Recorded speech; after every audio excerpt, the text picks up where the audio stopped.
Well, you guys, that was like the worst thing that's ever happened to me.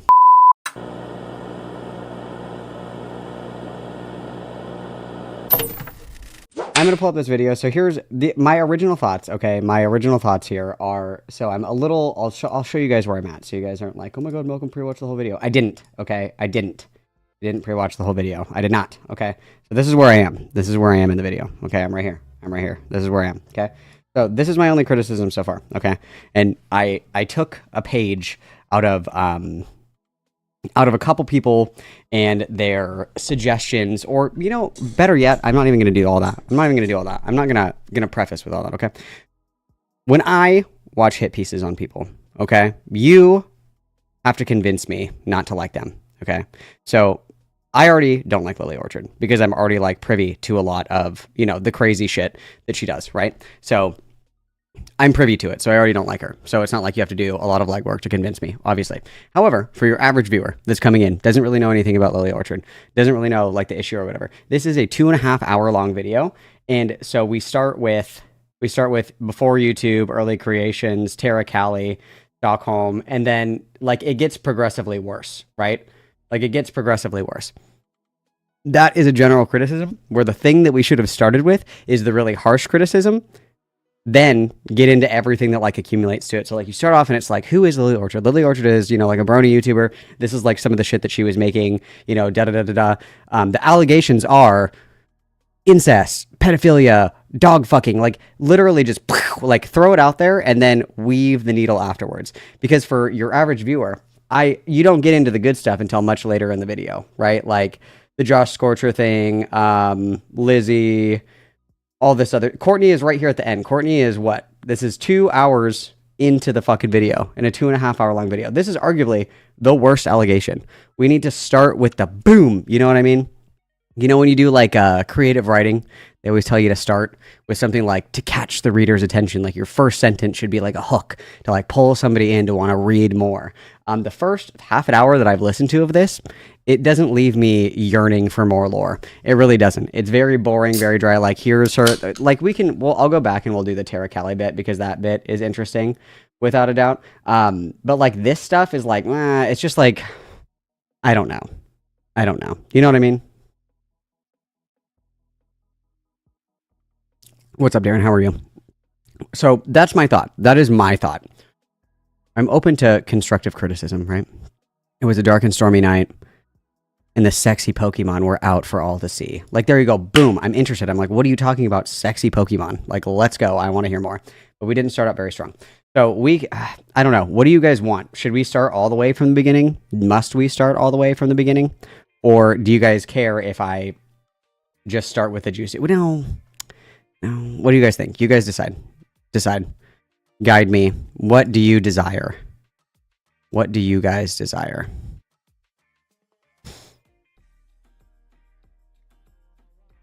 It's technically fall break. Good for you. Start with juicy. You guys want to start with juicy? Gotta let the story build. Ugh. Okay, one's in chat if you want to start from the beginning. Two's in chat if you want to start at Terra Callie. C'est donated $10 through super chat. Et assure you the brony streamateurs tuner de sbu. We know you're a normie. Thank you for the $10 sign. Okay, fine. You guys win. Fine. You win with your gay stuff. Fine. You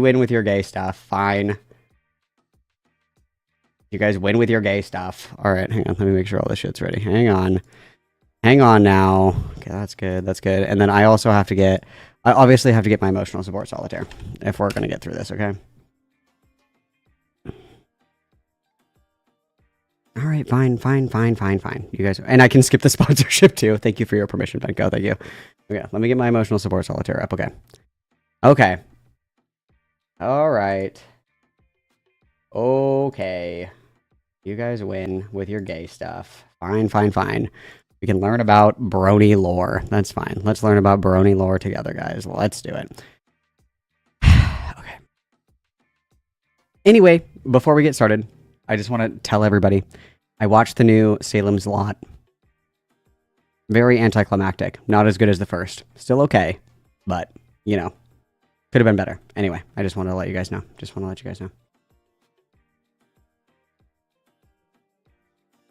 Okay. What's up, Jackster? Okay. All right, guys, let's go.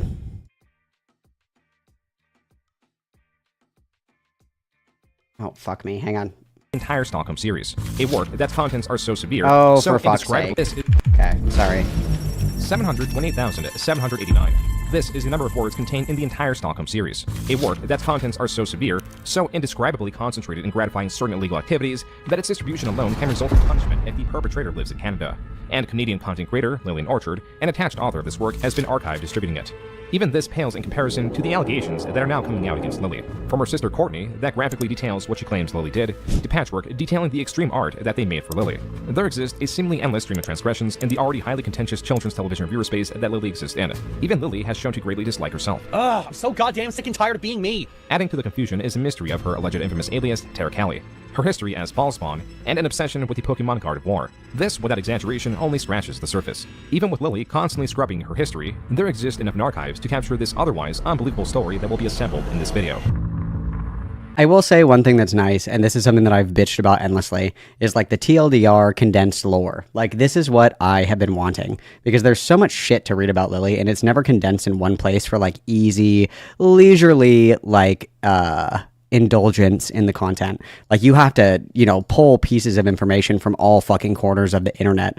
So I am excited that it's all just like in a very nice condensed little package. Okay, condensed little package. I will say that. Beautiful, beautiful.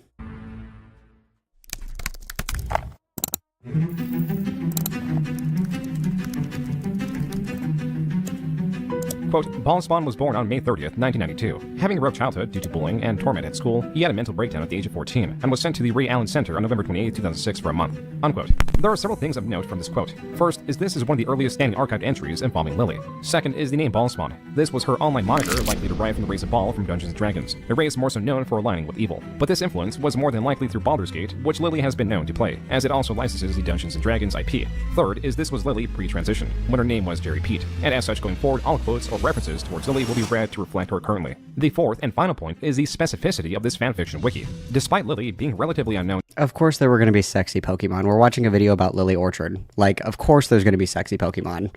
Come on now. The pacing is off, okay? The pacing is off. Like, I need more hard-hitting stuff. I need more juicy details. I need it... But shut the fuck up, you guys. Fuck you guys. I hate you guys. at the time, this page goes into extreme detail, but it does so without any sources in the general biography section. Yet many of these assertions have been proven to be true. This means that this was either written by someone— Listen, I've been really crabby all day, so I am right about everything, and if you disagree with me, you're transphobic, because I am crabby, okay? So, fuck you guys. who knew Lily well, or this— It's not at 2 times, it's at 1.5.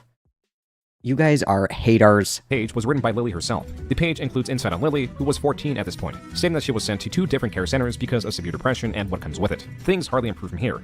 Quote, entering the ACT program, Ballspawn became known for her hit series Animal Magnetism. Publishing the first chapter on September 24, 2007, it became a hit due to its originality and questionable content. Using the story, Ballspawn coined the term, quote-unquote, Pokephilia, meaning a human who falls in love with a Pokemon, unquote. Animal Magnetism and Darren, I don't disagree with you. I think the only reason that they include that Lily's like dead name is Jerry is because they're pulling a lot of stuff from before Lily. It's like to show that it's Lily before she transitioned. So like if there's like a screenshot or something where it says like Jerry Pete said da-da-da or whatever the fuck, that they have that in there. So that way if they show the screenshot, you're not like, who the fuck is this? Just for like the sake of being able to show like that this is the same person. Because like realistically, if my name was like Jennifer and then I changed my name to like Jeremy or whatever the fuck, and they're showing screenshots of me as Jennifer saying stuff, it just gets rid of that kind of like, well, are you sure that's them? Like that kind of thing. But yes. Anyway, sorry. I'm having a Dr. Pepper to calm down, okay? An alleged 4-part series centers around a particular love interest, a Gardevoir, a Pokemon with distinct humanistic traits. So honestly, it was just the fact that it looks like a girl and she found porn of it. And that was Courtney Pete, Lily's sister in a stream, providing context to Lily's interest. In Courtney's now removed Tumblr, she shared a story of the time a 12-year-old Lily downloaded several illicit images of that Gardevoir from a library. Quote, she used to bring it home and hide it under the shed outside. I found it all at once. All of it was Gardevoir's spread eagle. I showed our parents because Lily had lied about why she was banned from the library. Unquote. This obsession with Gardevoir is very real. Never shaken, always present. What's more, Lily allegedly followed it up with a second series about a half Gardevoir, half human. then shifted her writing to a Family Guy fanfic known as Whispering Illusion, and then followed it up with Tale of the Valkyrie. The story has not been archived or is difficult to find, but there are reviews that break down key points of interest like this one that mention the possibly self-insert character Matthew Ryder, who falls in love and procreates with the character Meg Griffin. Their child, Jaina, then is described as entering into a relationship with Stewie Griffin, who is a family member. This type of relationship would often be found in Lily's writings. Additionally, the review makes the observation, quote, "We believe that the author took this name from the Valkyr, a dark angel creature that appears in World of Warcraft. The fact that the story swaps between Valkyrie and Valkyr on an almost regular basis is further proof of this," unquote. The distinct Valkyr from World of Warcraft would also play a larger role in tying Lily to her lesser-known aliases. Lily continued to write fanfictions of her favorite media, being Pokemon, Warcraft, Family Guy, and Star Wars. I will say quickly, Darren, you're not wrong. I personally think that it's fine if you're kind of like demonstrating that this is the same person that you're talking about. Like the example I gave, if I was, Jennifer and then I changed my name to Jeremy, like just demonstrating that it's me, not somebody else or whatever. But one thing that I will say, and I think I actually had the exact same criticism when Mudahar made his Keffels video. Like, I feel like when you look, and obviously I'm not saying Keffels is even in the same arena as Lily Orchard, obviously. Caveat, caveat, caveat, endlessly caveat. The only thing is that, like, people like Lily Orchard and like Keffels will hide behind, like, oh, they're being transphobic or whatever. But I don't think that June is, like, being transphobic. I think that June is just, like, basically putting it out there like, oh, I'm just demonstrating that if you see, screenshots that have this name, it is Lily. And yeah, they could, go and scrub them and like, put a little detail in every time they show a screenshot or whatever. Like that is probably something they could have done. My only criticism would be is that I think that like realistically, I don't see anything really wrong with that on like a principled level, but I would say that like somebody like Lily will use that to be like, oh, see, like they're just transphobic and making up shit about me. Like this obviously wasn't me, like she's been doing like the whole fucking time, right? Also, I think dead naming being transphobic. Yeah, you're not wrong, but it's like the thing where, anybody who has the ability to hide from criticism will take advantage, hiding from whatever they can possibly fucking find. And this could be one of those things, right? But nonetheless, I think it's just context. I personally don't have an issue with it, just providing that context of saying like, oh, if I'm showing this screenshot, it's Lily because it's like her former name or whatever. And I think that, correct me if I'm wrong, Sai is in here. There have been times where Lily has like referred to herself as Jerry recently, right? I feel like there was like a clip or something that I saw where she had said something about, I'm having like my brain is like literally exploding in my head right now, but like, wasn't there like a time not that long ago where Lily said something weird about being like, oh no, like as like a straight man or something like that? She said something kind of fucking weird about it. I don't know. I'm not trying to justify, obviously, you guys. Dead naming and misgendering is very bad, but you know what I mean? Like, I think it just serves to, like, provide context and, like, demonstrate that, oh, this is her. Oh, in the Stalker video? Oh, maybe that was. Interesting. Okay. Either way, I remember reading or hearing something along those lines, so I truthfully don't even know, like, if Lily cares. If Lily cares, obviously, I don't, but nonetheless, sorry. C'est donated $8 through super chat. She dead named herself in the drama video you reacted to saying she hates her past self. That might have been what it was. And Evan, I think that you're also correct where she said something about like Courtney and her brothers or something like that. Yeah. It's just kind of like inconsistent the way that she talks about herself, which again isn't carte blanche for people, like dead name and misgender. It's very bad, I know. But I think it's just here is context and, it's okay. I mean, we all have different perspectives and that's all right, But not all of Lily's interest in media were mainstream, as she was also a notable fan of The Escapist, a sort of web magazine that covered video game and hosted Zero Punctuation, a web series that was one of, if not the largest draw of the website.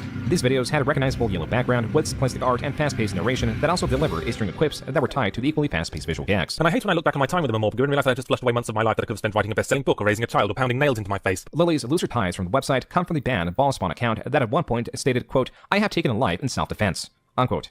The stronger ties are mentions of the website in understanding its coverage. This morning I received an email from someone who had gotten into a bit of a video game debate with someone on The Escapist, which already doesn't sound like it's going into pleasant territory because someone had a debate on the internet about video games. This video originated from the Ballspawn YouTube account created on May 5th, 2009. Though it originated from here, it can no longer be found on Lily's channel. Yahtzee. But it can be found on Dailymotion that serves to archive some of Lily's original videos as Ballspawn. There are 15 videos in this collection ranging widely in presentation, topic, and the possible date uploaded ranging from circa 2009 all the way to 2014. Even so, this collection, alongside Lily's favorite videos, provide much insight to Lily's choices of content and what possibly influenced it.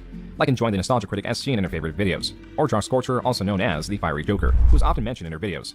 It's like the Fiery Joker episode. The clearest influence is zero punctuation, as Lily has made videos blatantly in that style. You should never trust rap stars, Catholics, men with a windowless van, women who shit on classic literature, and your own parents. I also don't trust Catholics-based advice. I think as we grow up, we slowly learn that our parents have no idea what they're doing and that they're just winging it their whole lives. It's very humbling. The majority of Lily's interests, as far as content creators go, are in creators that upload satirical critical pieces on media, whether it be movies or video games. Though Lily applies their presentation style, the topics she chooses to cover tend to be highly controversial. Like this video about gun control that includes footage recreated in Gary's mod of a certain school tragedy in the 90s that involved a very specific gun. And for that reason... Just for the record, that's fucked. That's like early edgy atheist shit. Like, that's a little bit much for me. Probably not, guys. Cannot be shown. There's also this video that someone denounces religion, deducing that differences in opinion lead to conflict. Videos like these, on serious subjects, even when not approached aggressively, will provoke viewers with largely varying opinions. It's kind of, you know the vibe that I'm getting, guys? Like, we have Onision at home. That's like the vibe that I'm getting from this. That's like the vibe that I'm getting. You know, when Onision used to do his, like, political videos, and he would just say, like, the craziest fucking most unhinged shit ever, just to get people mad, get people, you know, chit-chatting about what he had said and what have you. It gives me, like, Mom, can we have Onision? No, we have Onision at home. And that's kind of where I see Onision from Temu. No Purple Spy, we're unhinged all the fucking time here. Sorry, bud. It's safe to say that Lily was receiving a fair amount of comments disagreeing with her. Even with much softer subjects... Listen, I obviously don't like the devil's lettuce, you guys. You know this about me. I don't like the devil's lettuce. I think it would help her a great deal. Like, I think that we could, you know, chill out, you know... do a couple of dabs, just kind of relax a little bit. I don't know, just thought. Such as a video on the platform Steam was primed with deterrences for pushback that likely received the opposite effect. Latch onto Valve as much as you want, but do not jump into the comment section to start barking your retorts about why I should use Steam or all the positives or whatever else you're going to say to make sure Valve never needs to pay for marketing, because I don't fucking care. Your comments will not be approved and they will not even be read. You are wasting your time. There are also the advice videos. True. None stand out more than this one. And I have strong reason to believe this video will divide people, piss people off, and very well lose me more than a few fans. And for good reason. So, let's... Mystic Blue donated $1.99 through Super Chat. Lily hasn't stopped making school shooting jokes. And especially as somebody who is Canadian, school shooting jokes are like, it's like if you make fun of your sibling and then somebody else makes fun of your sibling, like it's fine for me to roast my siblings, but if somebody says something mean to them, you know, it's war. I think it's our American right to be able to say shit like that when, you know, people that aren't American say stuff like that. I'm like, well, listen, you. That's our culture. Stop appropriating our culture. Let's talk about incestuous relationship. A catalyst for this Yeah, conversation, let's talk about as it, sure. claims, came from a parent seeking advice. Today we're focusing on one particular example. Oh my god! I fucking forgot about this. Oh my god. Father who came to me for help regarding his teenage son and daughter, so I will be speaking as if directly to him for the most part, much like my mailbag videos. What Lily claims is that the father's kids... I think this is the also, I love how he uses a picture of Joseph Fritzl. First of all, okay. Second of all, this is like the most insane shit to lie about, in my opinion. This is like the most insane shit to lie about, in my opinion. Why would some random fucking person come to talk to you about incest, stranger on the internet? That's so fucking weird. Mystic Blue donated $1.99 through Super Chat. She's been on a tirade no identity with like a Karen. Listen, I hate the devil's lettuce, but you know, it would help some people out greatly, I think. in question are 14 and 15 or 1 year apart. Coincidentally, Lily and her lesser-known sister Courtney are also 1 year apart. Also, Mystic Blue, thank you for the $1.99. Thank you. As for the video, Lily disregards judging it based off morality because Lily disregards the general concept of morality. There's no such thing as objective and absolute morality. Even murder, the one thing we all agree is a horrible thing, is considered to be all right to do in the most extreme of cases, so I've never bought the idea that anything can be morally right or wrong. This goes on for an additional minute. That's certainly a take. I don't think that you have to believe in, like, what's the phrase for this? There's a word for this. It's, oh god, what is it called? There's a word for this. It's meta ethics, right? Where like there is no. Thank you for the gifted memberships, Novel. You guys are being so generous today. Oh my god, slay. Who is this Calvin Garrar? Slay. Who is he? Thank you. Slay, slay, slay, slay, slay, slay. Who is this Calvin Garrar? Who is he? But anyway, so as I was saying, is like, Who is oh my this god, you guys are Calvin killing me. Garrar? You guys are being Who so is he? generous. Is Joseph Fritzl alive? I don't know if this is gonna play. Hang on. Who is this It might. Calvin It might just be in Garrar? queue. Who is he? Who is Yeah, this no. Calvin Garrar? Who is he? He's still alive. Joseph Fritzl is still alive. Joseph Fritzl is still alive. Mystic Blue donated $1.99. Oh, what the hell? Through Super Chat. Oh, what the Is hell, that guys? Jesus. Jesus. Mystic Oh my God, I'm gonna die. $1.99 through Super Chat. Is that Fritz still alive or no? I played that twice just because I really wanted to emphasize that question. Thank you for the 199, and thank you for the gifted membership, Snowball. You guys are being so generous today. It's like, it's meta ethics. So like, there's like, so people will argue, like usually religious people will argue that there is objective morality, that there are things that are right and there are things that are wrong, and that's usually divined by God, right? So God tells us that killing people is bad, okay? But obviously God makes caveats, right? Because like war is a thing or whatever. But nonetheless, that like morality is divined, that we have like access to objective truth. We don't, obviously, but the problem is that just because there is no objective truth, that doesn't mean that we like devolve into absurdity and say because we cannot definitively prove whether something is moral or not moral, that doesn't mean that we're just like, fuck it, like we can do whatever we want because everything is subjective and, you know, rape and murder are only bad because Sky Daddy says so. It's like, no, that's not how that works, actually. We still act is though we have access to objective truth. Otherwise, everything devolves into absurdity. Like, we have to have some kind of grounding to say, like, this is good and this is bad. And everybody kind of arrives at that in different ways. But realistically, thank you, Kirby, Who is he? for a 5 gifted membership. Thank you so much. Slay. I appreciate it greatly. You guys are so generous. But nonetheless, we have to act like we have access to objective truths. Otherwise, everything becomes absurdity. And it's like we can just rape, kill, murder, torture, whatever the fuck, because nothing is real and nothing matters. Like the fucking, like, the debate bro in me is like foaming at the mouth. I'm like gnawing at the bars.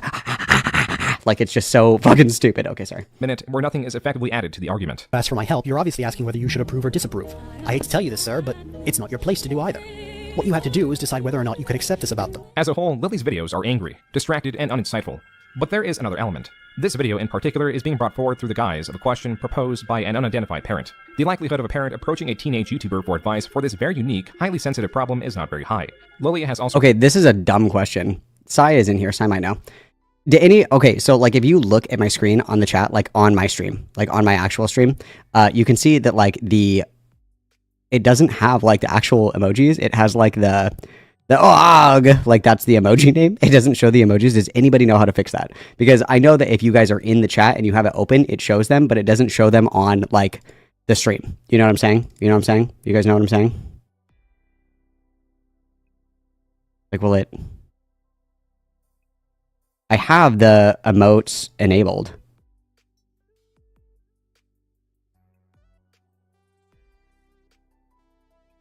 Enable emotes, enable emotes, enable emotes.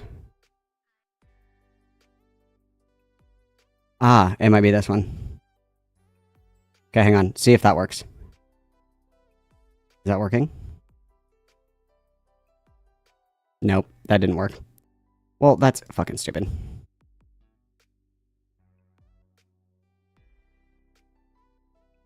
Okay, well, anyway, I tried. Oh, there we go. I fixed it. I think I fixed it. Okay, cool. Based. Okay. Great job, guys. Excellent work. written stories gratifying these sort of relationships, such as in Tale of the Valkyrie with Stu Griffin and his nephew. Whether this anonymous parent exists or not, Lily wants to talk about incest in some capacity. Wait, hold on a minute now. Stewie, what? Proposed by an unidentified parent. The likelihood of a parent approaching a teenage YouTuber for advice for this very unique, highly sensitive problem is not very high. Lily has also written stories gratifying these sort of relationships, such as in Tale of the Valkyrie with Stu Griffin and his nephew. Whether this anonymous parent exists or not, Lily wants to talk about incest in some capacity. Another yet significantly more direct example of this is her video on mental illness. Good evening, everybody. I'm Paul Spawn, and welcome to RBI Live. This one on mental illnesses. This is not so much a video about mental illness, or even just Lily's opinions on mental illness, as she stated in the video. It is more than that. Let's start by saying that psychiatry is a field I have no respect for. I have no respect for the field of psychiatry. Nope. Psychology, yes. Psychiatry, no. There's a hospital. There's a mental health hospital near where I live. It's in Halifax. It's called the IWK Health Center. It's a children's hospital that also handles teenage cases.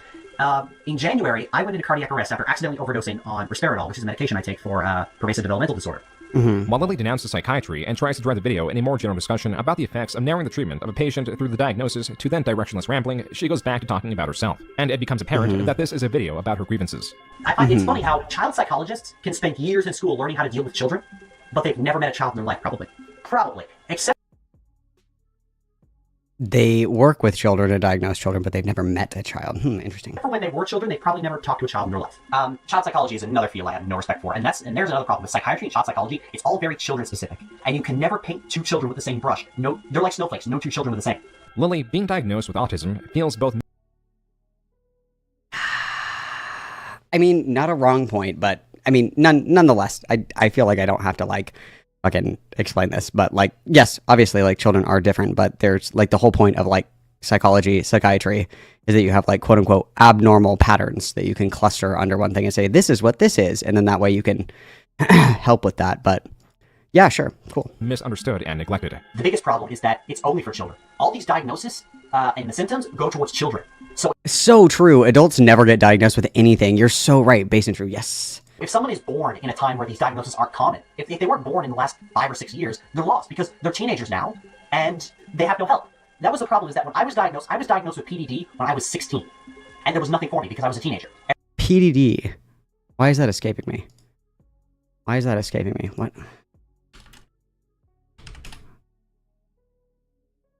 Pervasive developmental disorder. Isn't that just like autism? Oh, yeah. Pervasive developmental disorder.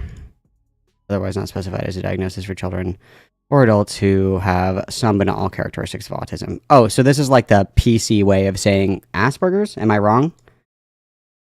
PDD is like now, well, okay, now it's known as autism spectrum disorder, so it's like folded into it. Okay. Got it. C'est donated $5 through Super Chat. Fun fact, Lily is currently lying about having a behavioral psych degree. Well, let's drop in and see what our queen is up to. Actually, speaking of like the way in which the YouTube landscape changes, when YouTube switched from views to watch time,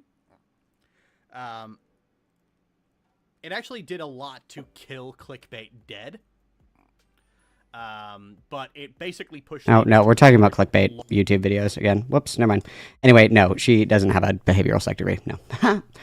That's interesting. I actually have only ever... PDD... When did that change? I'm assuming that was with the DSM-5, right? PDD into ASD when? Yeah, with the DSM-5. Okay. What was the difference between that and Asperger's then? PDD versus Asperger's diagnosis. Oh, so PDDs typically do not meet, quote, all the criteria for classical autism or Asperger's. Okay, got it. Next. Oh, earlier in this year, she said that she had a degree. Oh. I also have a PhD in nuclear fission. I have like 27 PhDs, guys. Did you know that? So crazy. I have like 27 PhDs. You would never know. Wow. Yeah. Everything was for small children in early childhood development, and there was no help for teenagers with mild autism. When I was in the IWK, I had 5 psychiatrists handling my case. I never spoke to a single one of them. At all. Not a single one of them ever came to speak to me. And the whole time I was thinking, these people are the ones handling my case, and they won't even come down and talk to me? A motive for centering a video about a general topic to then be an explorative piece on her personal experiences could be to get public opinion on herself without explicitly tying it to herself. Typically, analysis of these motives would be unfounded, if not for Terra Callie, a person that has not been proven to exist, yet has eerily similar interests to Lily. As for Lily's ties to Terra, they can be seen at the intro and end credits of her videos. Terra is credited as the director. Other credits include Vomitron, the channel where the music is sourced from. Lily receives credits several different times, sometimes through alter egos. Similarly, the Psychosocialist receives credit through their YouTube handle as an actor and real name as the editor. So even though Terra is the alleged director of the projects, she is never shown. Another important bit about the intro is that it states it is presented by Valkyr Studios. Exactly, Noval. You know exactly what the fuck I'm talking about. PhD, party hard drugs. You guys, you already know. No, I'm just kidding. Yeah, I mean, obviously I have thoughts and opinions and feelings on the arguments presented, but that's not why we're here. Laylia Bug donated $20 through Super Chat, saying I cause it haven't been here in a while. Also, child psychiatry includes teenagers. and psychiatry literally saves lives. Like das she not respect depression medication or ADHD. Oh, well, the French TTS got tired of reading out your message. I apologize. That was so fucking rude. Thank you for the $20, Lila. That's very kind of you. Also, good to see you. It's been a while. Yes, my streams are used in colleges and universities as an expert on everything. Yes, correct. Mystic Blue donated $4.99 through Super Chat. Lilinda states if you are diagnosed a baby you get governmented. If you get diagnosed later in life after 2086 you are can't get gaved. You guys are just slaying today. Thank you so much for the $4.99. Yes, so like even like child psychiatry and child psychology will include like adolescents and like teenagers. Yes.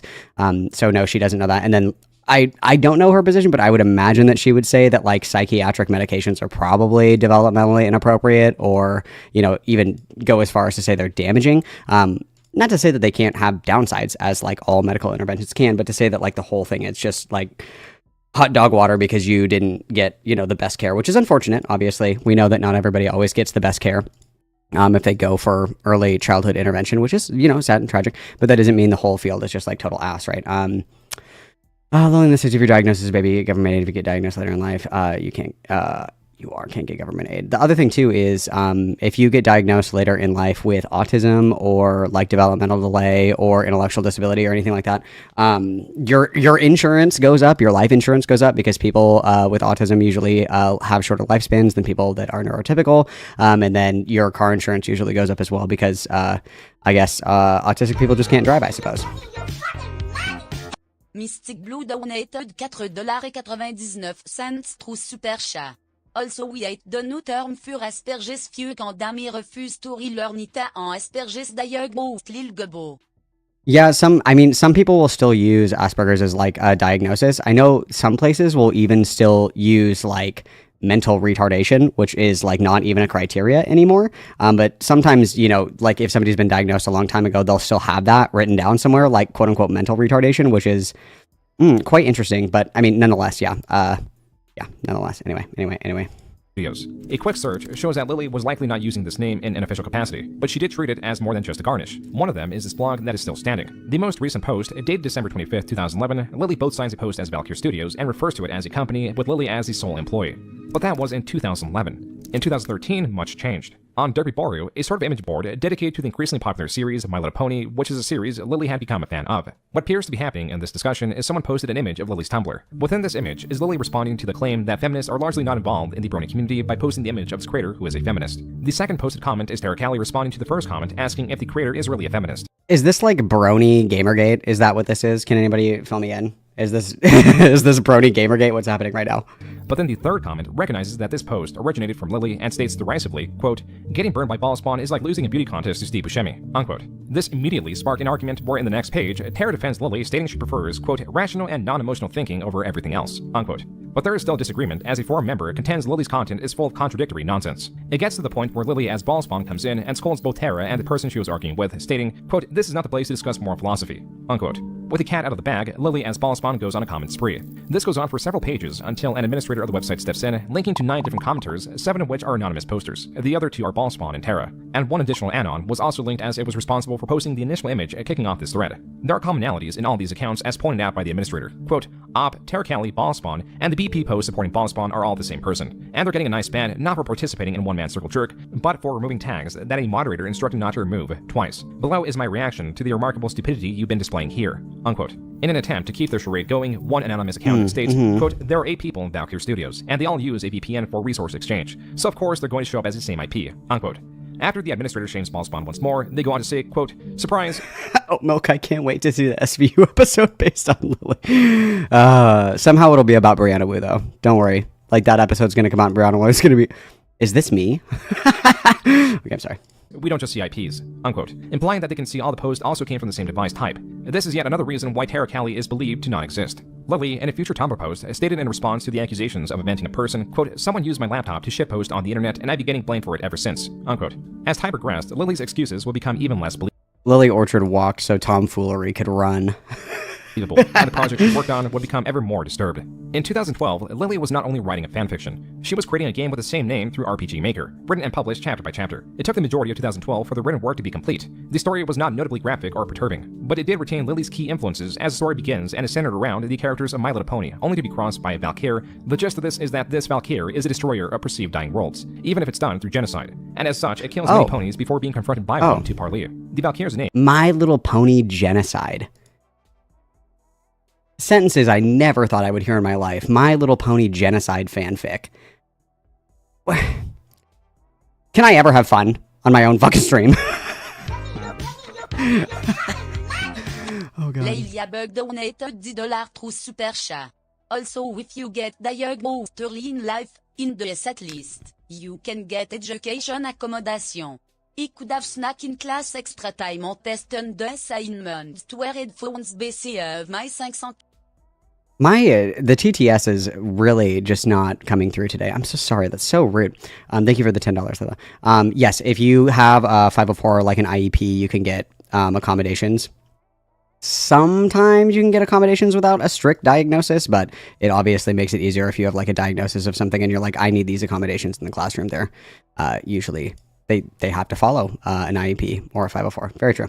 Name is revealed to be Essentia, a tall female figure with distinct, quote, dark red hair, unquote. Essentia, talking to the pony, gives her hope, and as such, it reverses its destruction before then going back to its people. Many things happen. The Valkyr is reprimanded for not doing this job, and as such, it sides with the ponies, and in the end is redeemed. The important bit, relevant to Lily Orchard, is a character guilty of genocide is redeemed, as will be pertinent in the future. There's also fan art of this work. Wait, what, Nintendogs? Is a character guilty of genocide is redeemed, as will be pertinent in the future.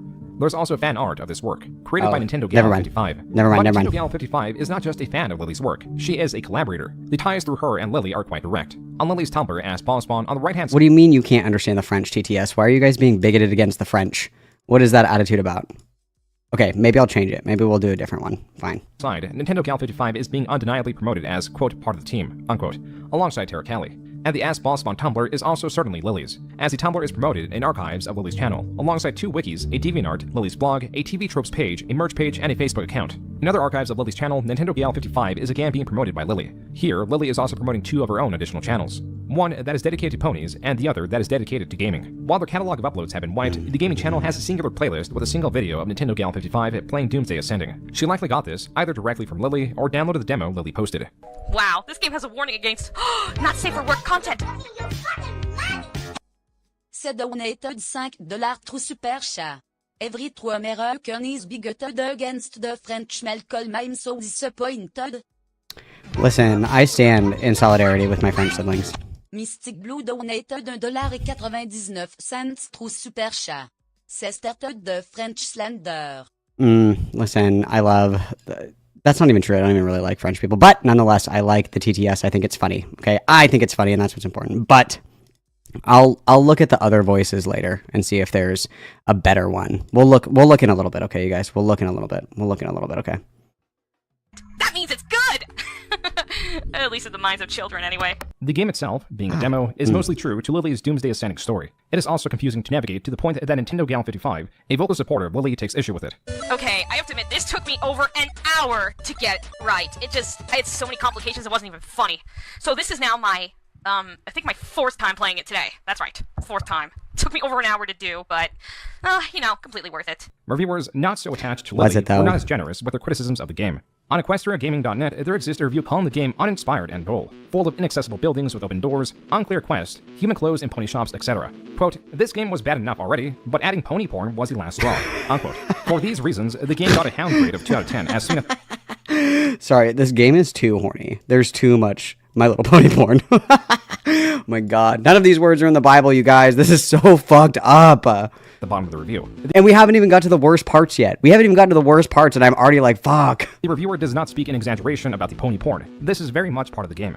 Okay, for this, I decided to see what would happen when I break her. And, I had to cut it because I wanted this to be as safe for work as possible. It is important to note that Lily, at this point in time, was at least 20 years old, and all current and future works were written through the mind of an adult. As for Doomsday Ascending, if select ponies are approached, the player is given the option to embody or break a pony's spirit. The break option can lead to the death of the NPC, but will also guarantee an option to view a not safe for work image of the pony. While not available in Nintendo Gal's 55's playthrough of Doomsday Ascending, she did upload a separate video that includes all the graphic imagery completely uncensored and therefore cannot be shown in this video. 2 of the images are exceptionally grievous as they contain a smaller, likely younger pony being preyed upon by a larger and potentially older pony.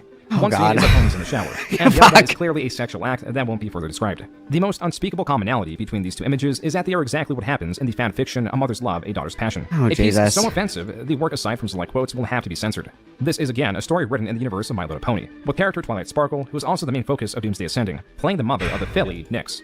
A filly is a young female horse, and Nyx is a fan creation by fan writer Penn Stroke, who has explicitly requested to not use her character in a sexual setting. In a story, A Mother's Love, A Daughter's Passion, this request is ignored and is written to gratify crimes of a sexual nature relating to differences in age and the family. In the story, a character is described thinking, quote, "It was wrong, it was also sweet." Unquote. As gruesome as this work is, how does it relate to Lily beyond involving her key interests? These ties are not as direct. The author for this work goes by the alias Alcordive. This tale does not tie it to Lily, but it does tie it to Terra. Recalling how Lily linked her team on her Tumblr, being Nintendo Gal 55 and Terra Callie, we can also use this to verify Terra Callie's Tumblr. There is only one issue. When going to the Terra Callie Tumblr URL, the account seemingly no longer exists, and the Terra Callie Tumblr is unarchived except for a single screenshot on Archive Today. Though the archive page itself is largely useless, it is the top of the Archive Today website that is of utmost importance. It shows that the screenshot was from someone trying to archive the Terra Callie Tumblr, but Tumblr itself, when this page was archived in 2015, redirected it to the renamed page which now sits in its current state as Valorous Vixen. What this all means is that Lily promoted the Terra Callie account on her Tumblr as a team member. This is a direct link, but around 2014, Terra changed her Tumblr name to Valorous Vixen. Both old comments and old redirects prove that these are the same accounts, and why this is important is because Terra took credit for the work. This happened because someone riffed on the story, and the Terra Callie Tumblr account linked the riff and stated, I don't want to spoil, obviously, you guys. I don't want to spoil for anyone who's not seen, but, like, I think that the only thing, like, no, how do I want to phrase this? I'm not going to spoil, of course, but, like, if you're going to catfish people, I mean, you know, live your truth, I guess. Whatever. But, like, if your catfish persona is like a horrible, like, evil person, why would you can catfish is anything.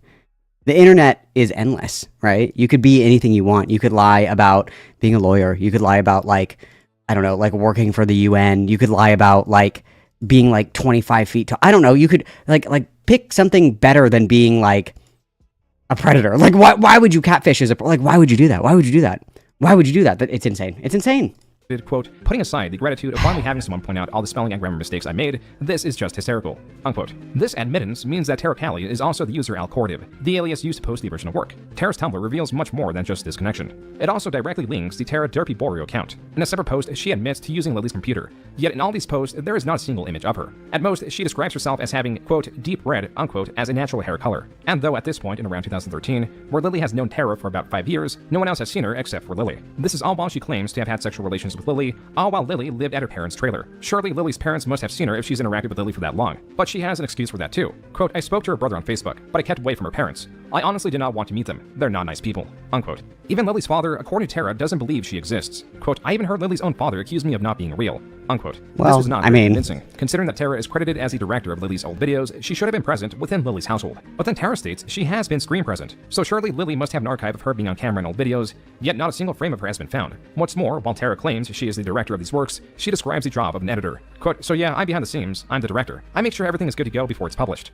unquote. It is safe to say the majority of Terra's posts are about Lily, often complimenting Lily by saying things like, quote, you're the best person to do it. You're actually intelligent and know how to argue someone's points and not turn it into a mudslinging match. This would be the best thing for everyone, unquote. Terra also makes the connection, quote, am I like a female Lily, or is Lily like a androgynous me, unquote.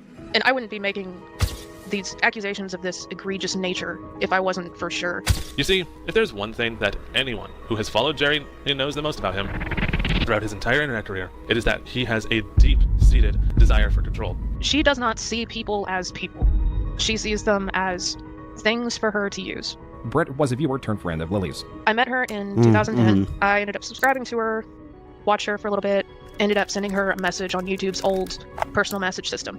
We started talking back and forth, and eventually moved to Skype, and that's pretty much how we became friends and started talking regularly. The significance of this is that Britt has screenshotted and later uploaded many of these chats, and not exactly just... Well, and these are all the ones that she said were fake. These were all the ones where she was like, you can't prove that it's me, or, you know, whatever. Like, and if it was me, it's really not that bad. Like, they're definitely not of me, but if they were of me, like, come on, it's really not even that bad. Hello? Just with Lily. Lily had referenced Terra Callie in a lot of her videos. Like, she was credited as being a director. Lily had talked about her before. Terra was allegedly a friend of hers that lived in her neighborhood.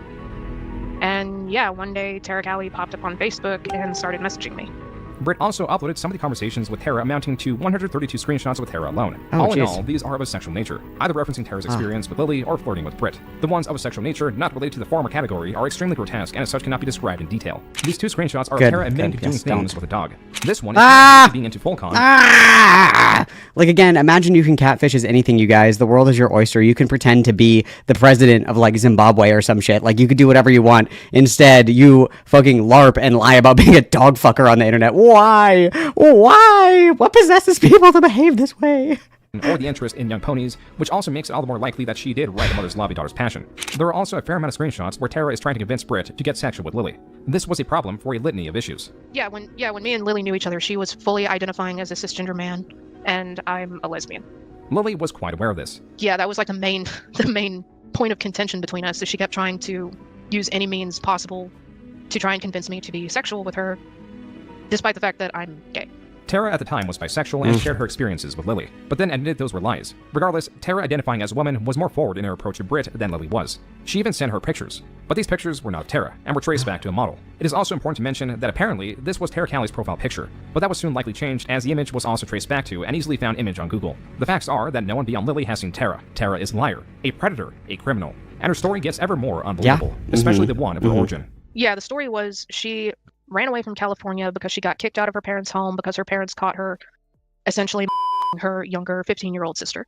Again, you can literally catfish as anything, and instead you catfish as a pedophile. Why? Why? Actually, no. I said this before, and I'm 100% right, and you guys will never convince me because I'm objectively correct in this take. I wholeheartedly believe that, like, all of the orchestrated shit with Terra Callie was like a strategic move to see who would get the ick and who wouldn't, right? So, like, think about it from this perspective, okay? Say that you steal something from a grocery store and you feel like kind of guilty about it, and so you want to gauge like what other people are going to think of you if you tell them the truth about like this bad thing that you did, like stealing from the grocery store. So instead you say like, oh, you know, Johnny, he stole a candy bar from the grocery store, like, that's kind of fucked up, isn't it? And if everybody's like, oh, you know, like, whatever, it's just like a candy bar, like, who cares? You kind of get the green light to be like, okay, everybody's not gonna like freak the fuck out if I tell them that I stole a candy bar from the grocery store. Likewise, if you're like somebody who's kind of trolling for validation externally from strangers on the internet, the easiest way to test the water is to say that somebody else is doing something that you do in order to see like their reaction before you decide if you want to be forthcoming about like what you actually want to say. Like, I completely, and no one will ever convince me out of this, that this is exactly what she was doing and what she continues to do, especially in the context of Terra Callie, where it's like she is just trying to probe and see what the reaction is going to be. And if people don't freak the fuck out, she's like, okay, it's a green light for me to continue being weird as fuck because they're not going to get like weirded out because they weren't weirded out when Terra did it, so they're not going to be weirded out if I do it, right? Machiavellian shit, bro.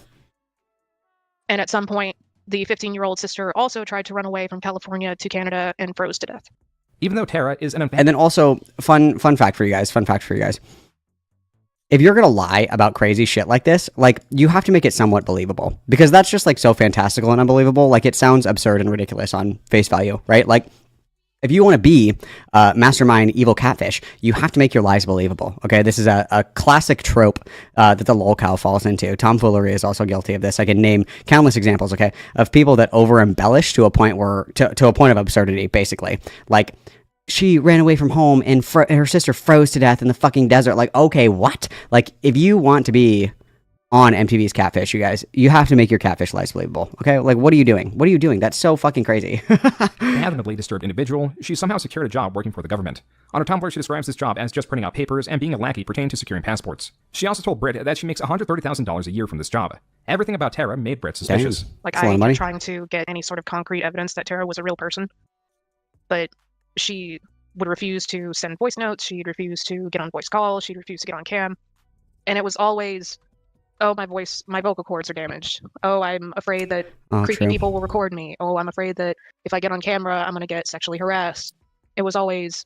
When did this happen? Britt, why didn't you call Catfish? Why didn't you call Neve? He would have cracked this case. some kind of excuse, or just a flat-out no. The ruse was up. Virtually anyone who interacted with Terra did not believe they were a real person. And so, in late 2014, Terra was pronounced dead because she got into a car accident. But not really, because she came back to state, quote, idiot doctor pronounced me dead at the scene and started sending out notifications to my emergency contacts. Yeah, unquote. true. Naturally, Lily was her emergency contact. What then happened is that Terra got arrested. And not just that, Lily confirms that Terra does have red hair, but is also a 6'3" woman. This is a very distinct height that makes her taller than more than 99% of American women. And this was after CP was allegedly found on her computer. Additionally, the police I'm just saying, like, you know, MTV, I was making like a joke about calling Neve from Catfish. Am I dating myself? Did you guys never watch that show? Nobody else likes sloppy reality TV? Alright, that's fine. contacted Lily because she was an emergency contact on Terra's phone, and as such, they asked Lily for a key to Terra's apartment. So instead of enlisting a locksmith, they would have a possible accomplice access the location first. Perhaps now Terra can be contacted and visited, something that in this screenshot, Britt wanted to do, only for Lily to fire back and state that Terra has a strict contact list, implying that she likely cannot be found. Lily also states here that she cut all ties with her. And during a trip to the police department to visit Terra, Lily states, quote, "There was one pretty funny moment. I was sitting there in the police department and one little girl..." What do you mean I have bad taste? MTV's Catfish is a classic. Okay? God. Tyler Oakley was on Catfish. That's true. That is true. You're not wrong. Machine Gun Kelly was also on Catfish. It's fucking like pop culture, you guys. Come on. Fuck. Around 8 or 9, came out and sat down next to me. She'd just been questioned about Terra. She asked me, "Do you know that mean lady in jail?" I said, "I dated the mean lady." She laid a hand on my shoulder and said, "You poor thing, it was like something out of a sitcom," unquote. Lily also states that Terra wanted Lily to visit her in prison, where Lily claims she did, and, quote, proceeded to beat the ever-loving shit out of her. She spat out blood, and that's all I care about at that point, unquote. This is literally tomfoolery. This is, but worse. It's like nightmare blunt rotation tomfoolery. Went to go and visit her in jail, beat the shit out of her. The guards were like, yeehaw, let her do it. Oh yeah, oh yeah.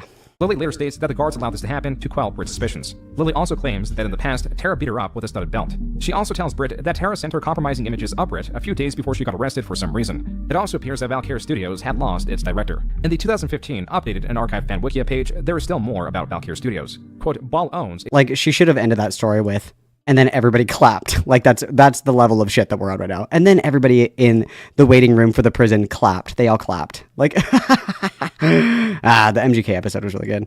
Yeah. It's just iconic. I don't know what else to say. Like, you're entitled to your own opinion, that's fine, but shouldn't call me a fat-ass Kelly Price.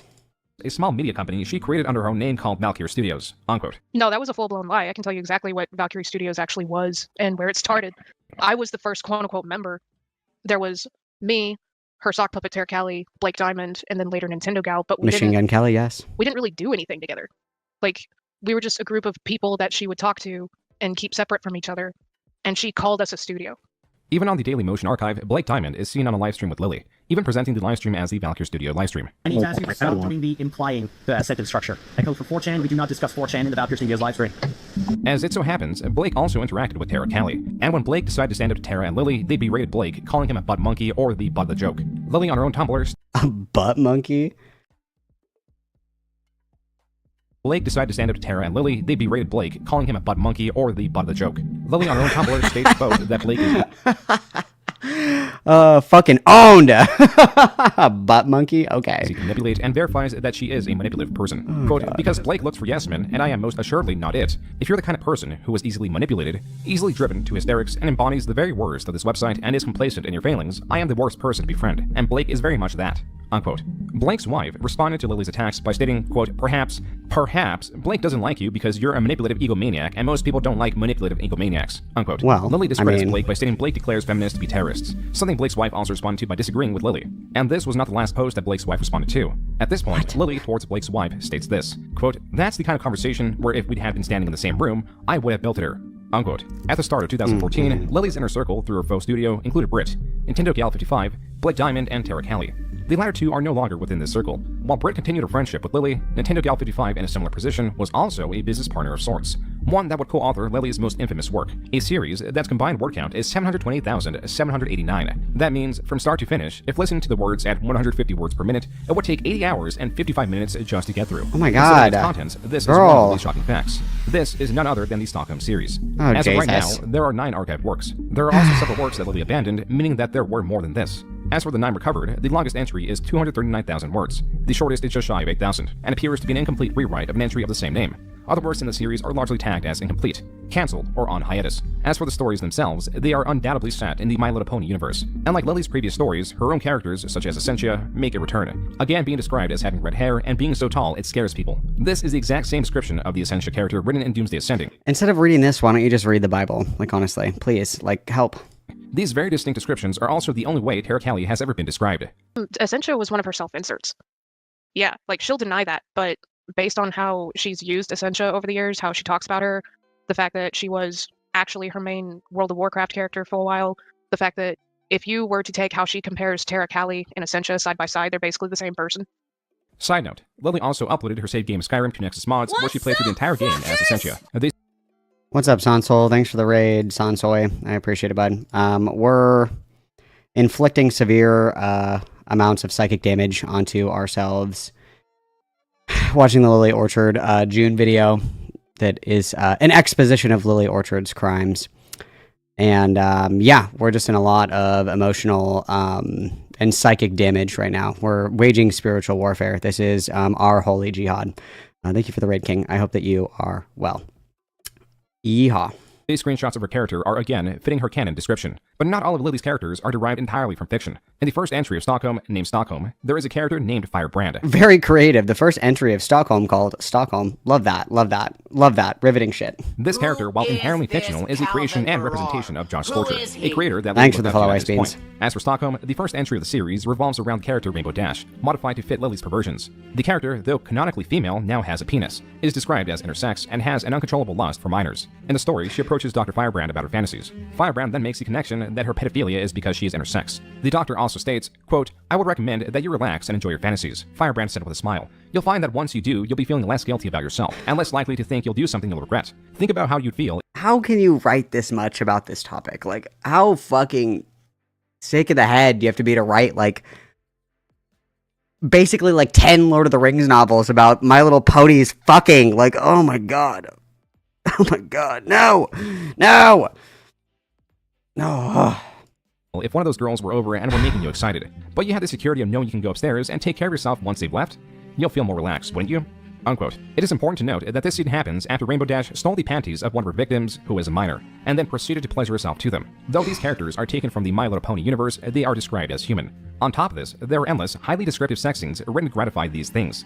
Things like pedophilia and incest. This is not just in Stockholm Actual. It affects every following piece of the Stockholm series. The incest is typically between sisters or a daughter and a mother. There is also an obsession with the age of 14 and 15. Many characters are described as that age or have important events that took place in their life when they were that age. This, like many other things in Stockholm, is not a coincidence. Lily has a fixation on the age of 14. Because you got the whole Rainbow Dash and Scootaloo situation in Stockholm, where Scootaloo was 14.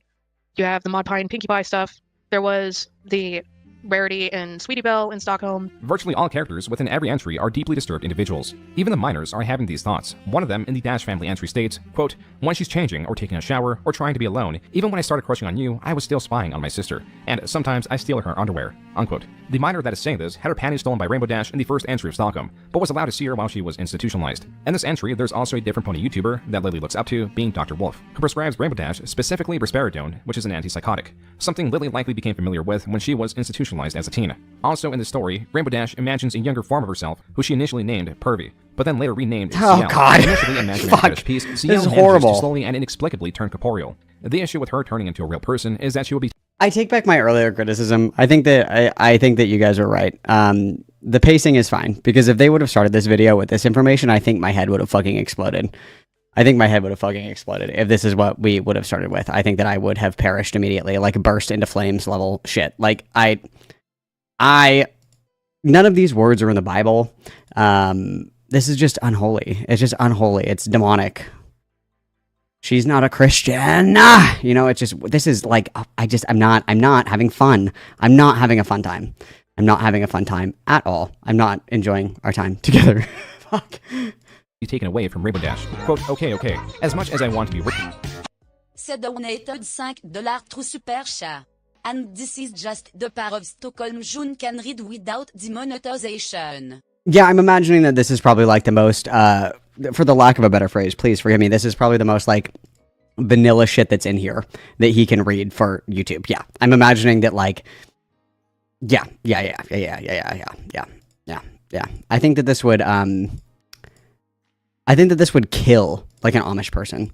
Like if you disseminated this information to somebody who is Amish, I think that they would die on the spot. Like I'm not even Amish and I'm like about to perish. Like I'm about to spontaneously combust. Like fuck.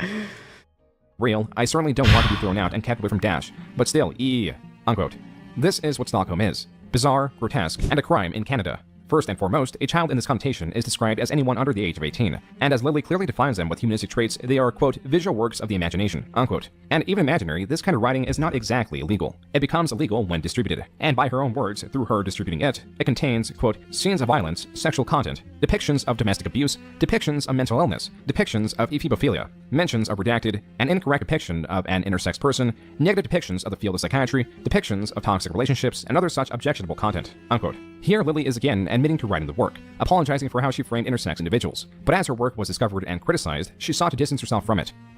Her narrative for that has changed quite a bit. Like she went from, like at first she was proud she wrote it, she would post about it on her Tumblr, she would talk to me about it in DMs, she set up a whole separate Tumblr specifically for it, and then she went from, oh, I did write it, but other people edited in the graphic scenes involving underage characters, and the blame for that would shift from, oh, it was 4chan, oh, it was Josh Scorcher, oh, it was Bronies being mad at me, oh, it was Nintendo Gal. It was like not the Bronies, bro. She didn't write the sex scenes, other people did, and whoever did would change based on whoever she was trying to throw under the bus at the time. Though Lily did write Stockholm, it is also true that she wasn't its only author. Nintendo Gal 55 co-wrote the works. The Stockholm series seems to have ranged from 2014 to 2015. Throughout this time period, Nintendo Gal 55 was quite expressive in how the writing was affecting her. In just late 2013, she, responding to a question asking if she liked Fulcon, stated, quote, that's a personal no-no for me. If other people like it, that's fine. It's not exactly illegal as redacted, but it's not for me. That's all it is, unquote. But in the coming months, she had a change of heart because she took part in writing Stockholm. As revealed, it was through the convincement of Lily. Quote, you're talking to the gal who managed to convince her that writing Twilight as a redacted and Rainbow Dash as a redacted would have been a good idea. I think I can manage this, unquote. Nintendo Gal 55 in a different post expresses the turmoil of writing the story. Quote, it involves the CMC, and it was so awful. I would read all of my original fanfics from 10 years ago, then ever write or read that again. I didn't just hate how the scene became. I felt physically uncomfortable reading it and writing it. It wasn't just uncomfortable, it was painful. All throughout Stockholm, the worst I ever felt was sad. Now sad, I can handle that perfectly fine. Even the descriptions of the domestic abuse, while unnerving, weren't graphically written and didn't affect me that badly. Yes, Essentia terrified me in the story, but I can also handle fear. But physical discomfort from writing/reading something so terribly uncomfortable and painful? No way. I was honestly on the verge of tears. Thankfully, same, bitch, same. Like that. It turned out so much better after that. I am forever thankful for her compassion and letting us redo that scene. Heart, unquote. Nintendo Gal 55 can now hardly be found, and that appears to be intentional. I tried to read. Girl, are you fucking? If I was Nintendo Gal, which I would I would hope and I would pray that I would never be bamboozled into doing something like this. I don't know, like people get tricked into doing all kinds of crazy shit. But I'm just gonna say safely, I don't think that I would ever be bullied into writing My Little Pony porn. I like to think more highly of myself. But if I was Nintendo Gal, I would fake my own death and move to like a different fucking country. Like that's nuts, dude. She probably doesn't want to be found. I think that I would actually fake my fucking death and move to like Nambia or something. I don't fucking know. I would be long fucking gone. Like, oh geez. This is so it's hurting. It's hurting. It's like a what does Lily Tino say? It's a knife in the heart. Just every time. Just a knife in the heart. Fuck. Oh my god. Nintendo Gal 95 is such an internet username. Yeah. Corn Mandy, this is a good point. Funny how she goes on about her critics being quote transphobic, but she misrepresented and made a horrific depiction, disrespectful depictions of people who are intersex or so just so you know, the PC police are here. People don't say that word anymore. That's a bad word. We don't say that word anymore, okay? Anyway, I'm just saying it was, yes, like, I do find it ironic. It's very true. We hate transphobia, but when we do it, it's very oopsie, my bad, LOL, tee-hee-hee, I'm just a girl. But then when other people do it, it's like, it's a hate crime. But nonetheless, you guys, yeah, I would also flee to the farthest ends of the earth if I was Nintendo Gal based. Reach out to her once, and I don't think she wants anything to do with any of this anymore. Like, I know she was incredibly uncomfortable to the point of having emotional breakdowns when she was dealing with. Nambia isn't a country, but there's a Nambia and Zambia, both in Southern Africa. I'm just going to go as far... Fuck it, Antarctica. I'm going to Antarctica. Lily shit. Like, Lily manipulated and coerced her into helping her with it. Still, in 2015, Lily would stop writing Stockholm entries due to the immense amount of criticism she was getting. Quote, no, the fun of this whole series is gone. This isn't one person. I've had to deal with these paranoid, delusional little liars for almost 2 years, and despite my best efforts to purge them from my view, it still gets through. Unquote. She was also, as per this ask, accused of being a pedo. Not for Stockholm, though that was likely happening, but because of Fire Rose. Shipping is essentially creating the portmanteau of a desired couple's name, and as such, the unwilling participants are encouraged to be in a relationship as done by the action. And so, in this case, a 23-year-old Josh Scorcher, represented through his character... I really greatly enjoy, like, that he has to explain what this is to the audience. It's like, shipping is traditionally defined as... I just think it's so funny. It's so funny to me. This is like if a Serbian film had a content warning for improper depictions of Albanians. I'm suffering. I'm really suffering right now. Let's keep suffering. Firebrand was being shipped with a 17-year-old content creator, Ink Rose, hence Fire Rose. In her post, I remember was making this. the argument that Ink Rose was over the age of consent in 3/4 of America, and allegedly they did go on a date. I think Josh and Ink ended up, like, going out to get food or something one time, and immediately realized how weird it was and never did it again. A reason Lily was shipping these two was because they were both politically right-leaning, and at some point she began editing videos for Josh Scorcher, someone who she's been watching for several years now, and someone who she had a crush on. As per Brit's correspondence to Lily, quote, Brit, because of your raging crush on Anakin and your possible little crush on Josh, unquote. Lily responds, quote, in the case of Anakin, that was just me fanboying. In the case of Josh, yeah, you're right, unquote. As established, Lily was quite promiscuous, but how severe was it? Based on the... Probably pretty severe. ...character page she made of my character that she would insert into her rather vocalized Illusion comics back in the day, she was fully aware of it. Quote, belligerent sexual tension. One-sided in Ball's case, unquote. But then suddenly she was friends with 2 lesbians who she wanted to get with. Wait, who's the second lesbian? Nintendo Gal. Lily was also pursuing Nintendo Gal 55, even though she's lesbian, and Lily was still publicly identifying as a cis-straight. So, not only is Nintendo Gal a lesbian, she was forced into the brony mines to fucking make this horrible content. Oh my god, prayers for Nintendo Gal. Jesus Christ, dude, fuck. Male. Even Blake was getting this treatment. This is his testimony found on 8chan, also in 2015.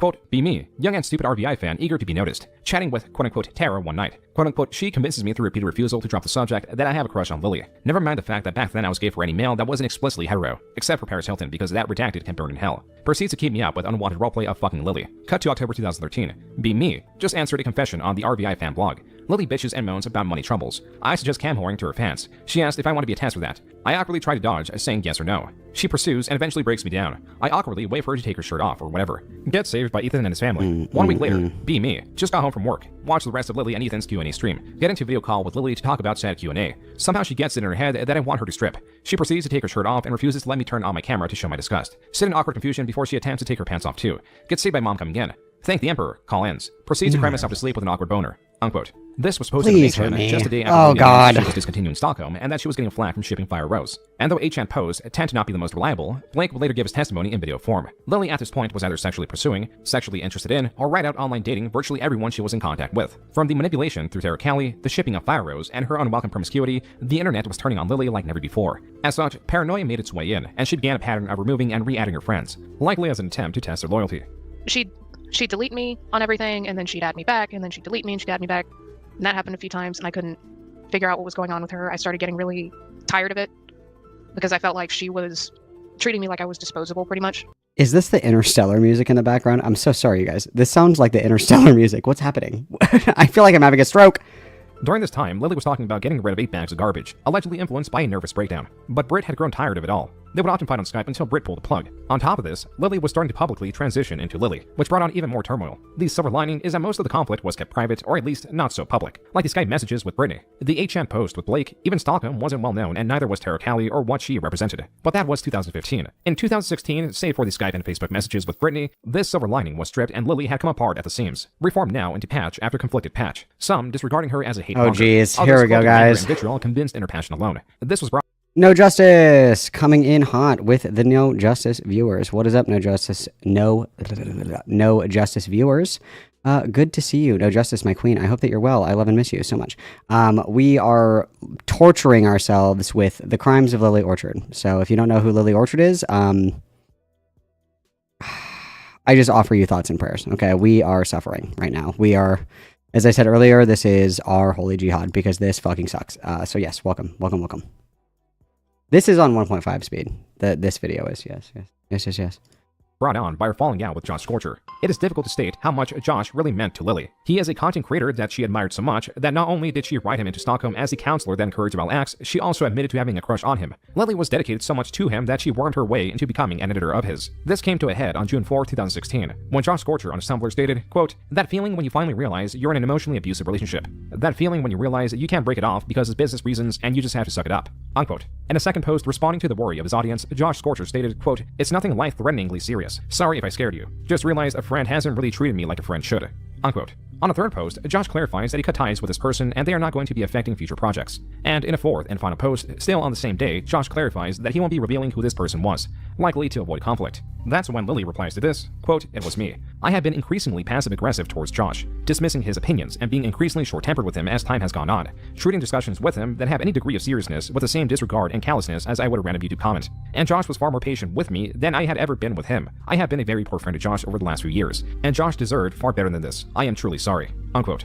This is a well-mannered response where Lily admits to her wrongdoings and apologizes without any direct pressure applied. But even the good nature of it could not fix her friendship with Josh. And to this, not only did she begin hating Josh, she also began to despise his identity. While Lily always had a disdain for the political right, it was mostly aimed at Donald Trump, as it was an election year. But then after her falling out with Josh Scorcher and after the Orlando shooting in June 2016, Lily made innumerable posts mostly supporting gun control, but also some targeted towards Christians.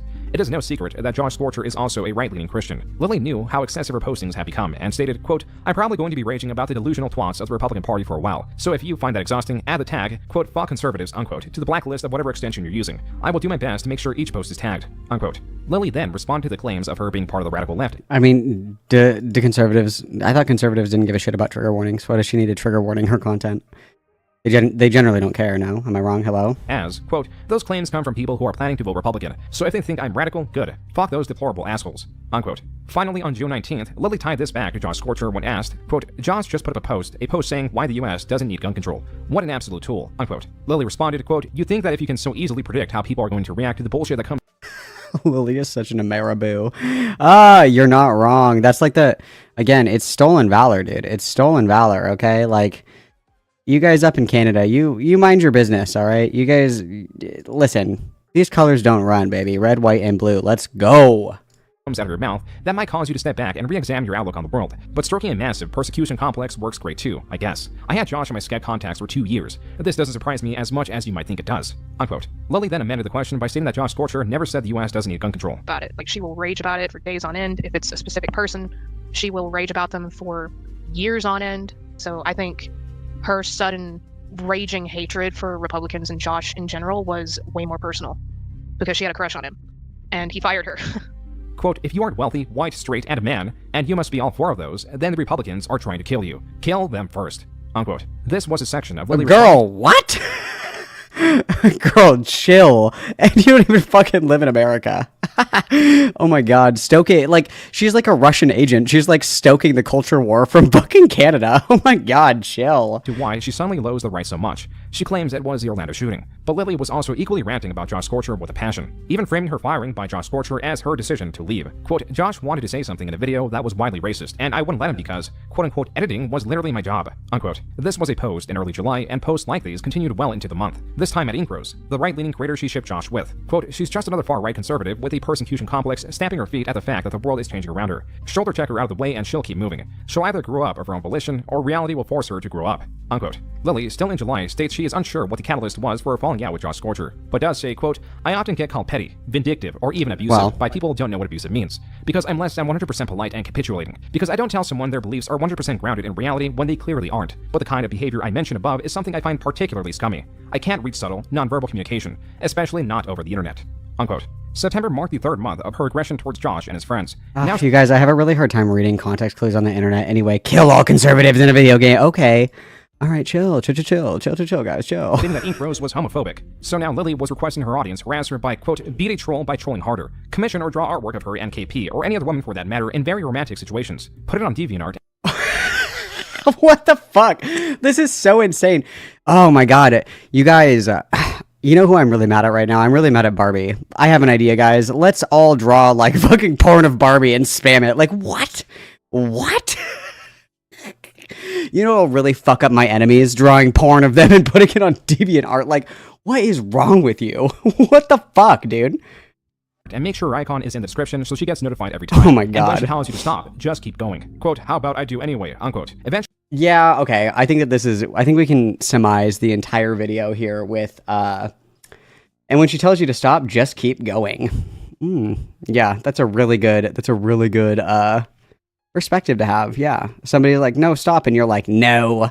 Oh, good one. Good one. Very cool. Very cool. Eventually she'll explode and take off the very thin veil that isn't fooling anybody. Or she'll stop mouthing off about shipping like such a baby. Unquote. Side note, on the same day, she answered a question about the moral implications of incest and states that in fiction, the negatives of it can be mitigated like the deformities in offspring because, quote, when you're in the position of God...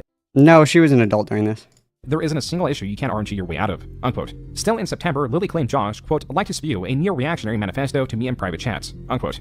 A few days later, she was now starting to believe that Ink Rose is so homophobic that she is actually gay herself. Lily was not doing well, as she was claiming that in this post, her caffeine addiction had gone so bad, she apparently only had 2 years to live. Then, Lily in October continued her tirades on Josh Scorcher, escalating this one-sided... Oh my god, are we gonna get the fucking holy trinity of lol cowdom? We have the alt accounts.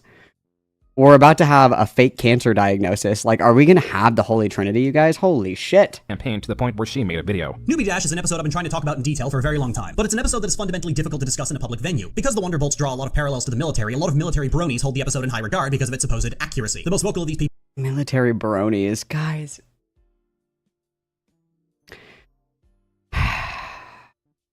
I have about 2 years left to live. Like, please. Being Joshua Burner, the founder of FOB Equestria and known for serving 5 years in the Marine Corps. Then I remembered something important. Mr. Burner wasn't actually in the military. He was in the Marine Corps' band, the ceremonial I'm helping of most military branches. Lily, as she had done in the past, masked the... Don't you have to be in the Marines to be in the Marine band? Like, don't you have to be, like...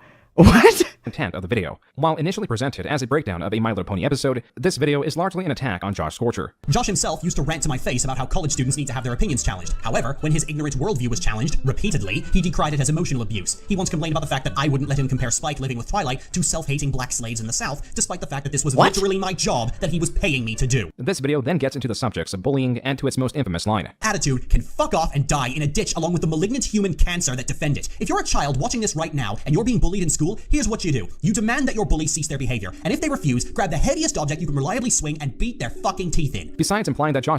Oh my god. Oh my god. Oh my god. Ah! What in the fucking Christian is this, dude? What the fuck? Oh my god.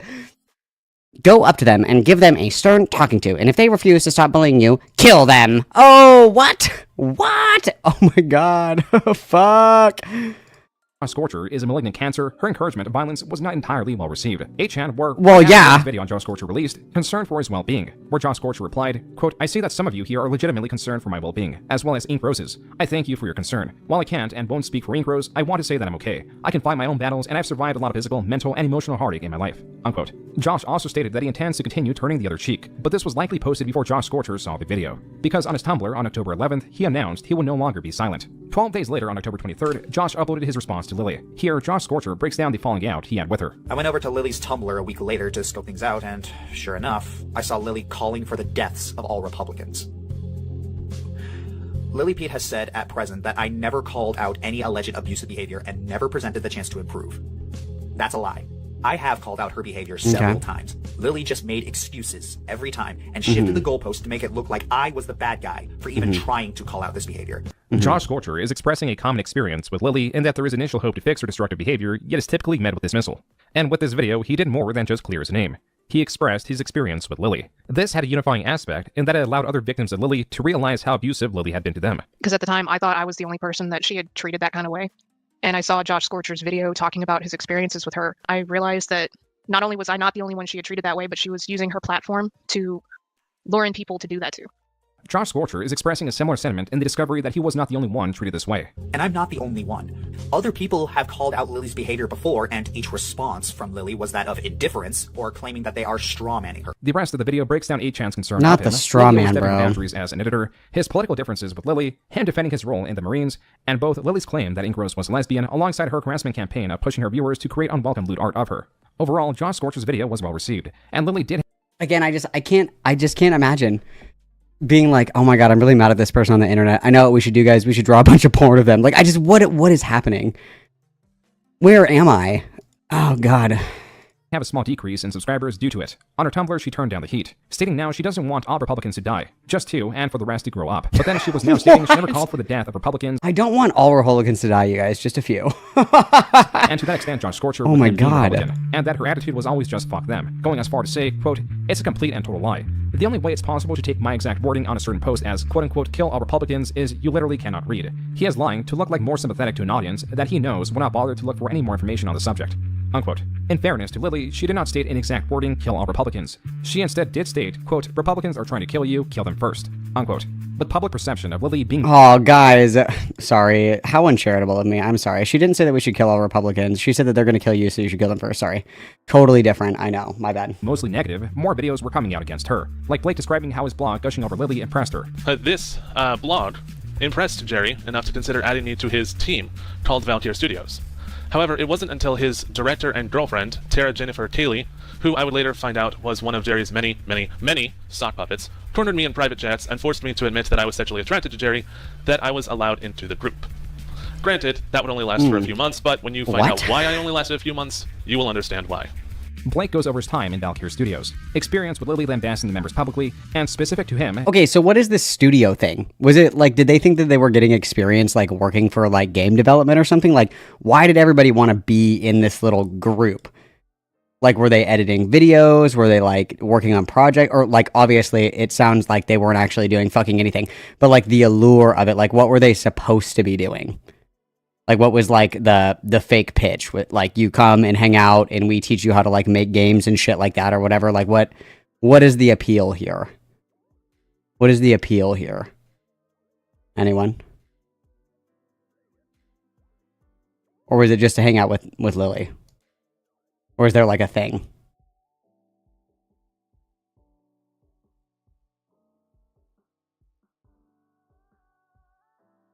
Hang on. While you guys answer my question, hang on.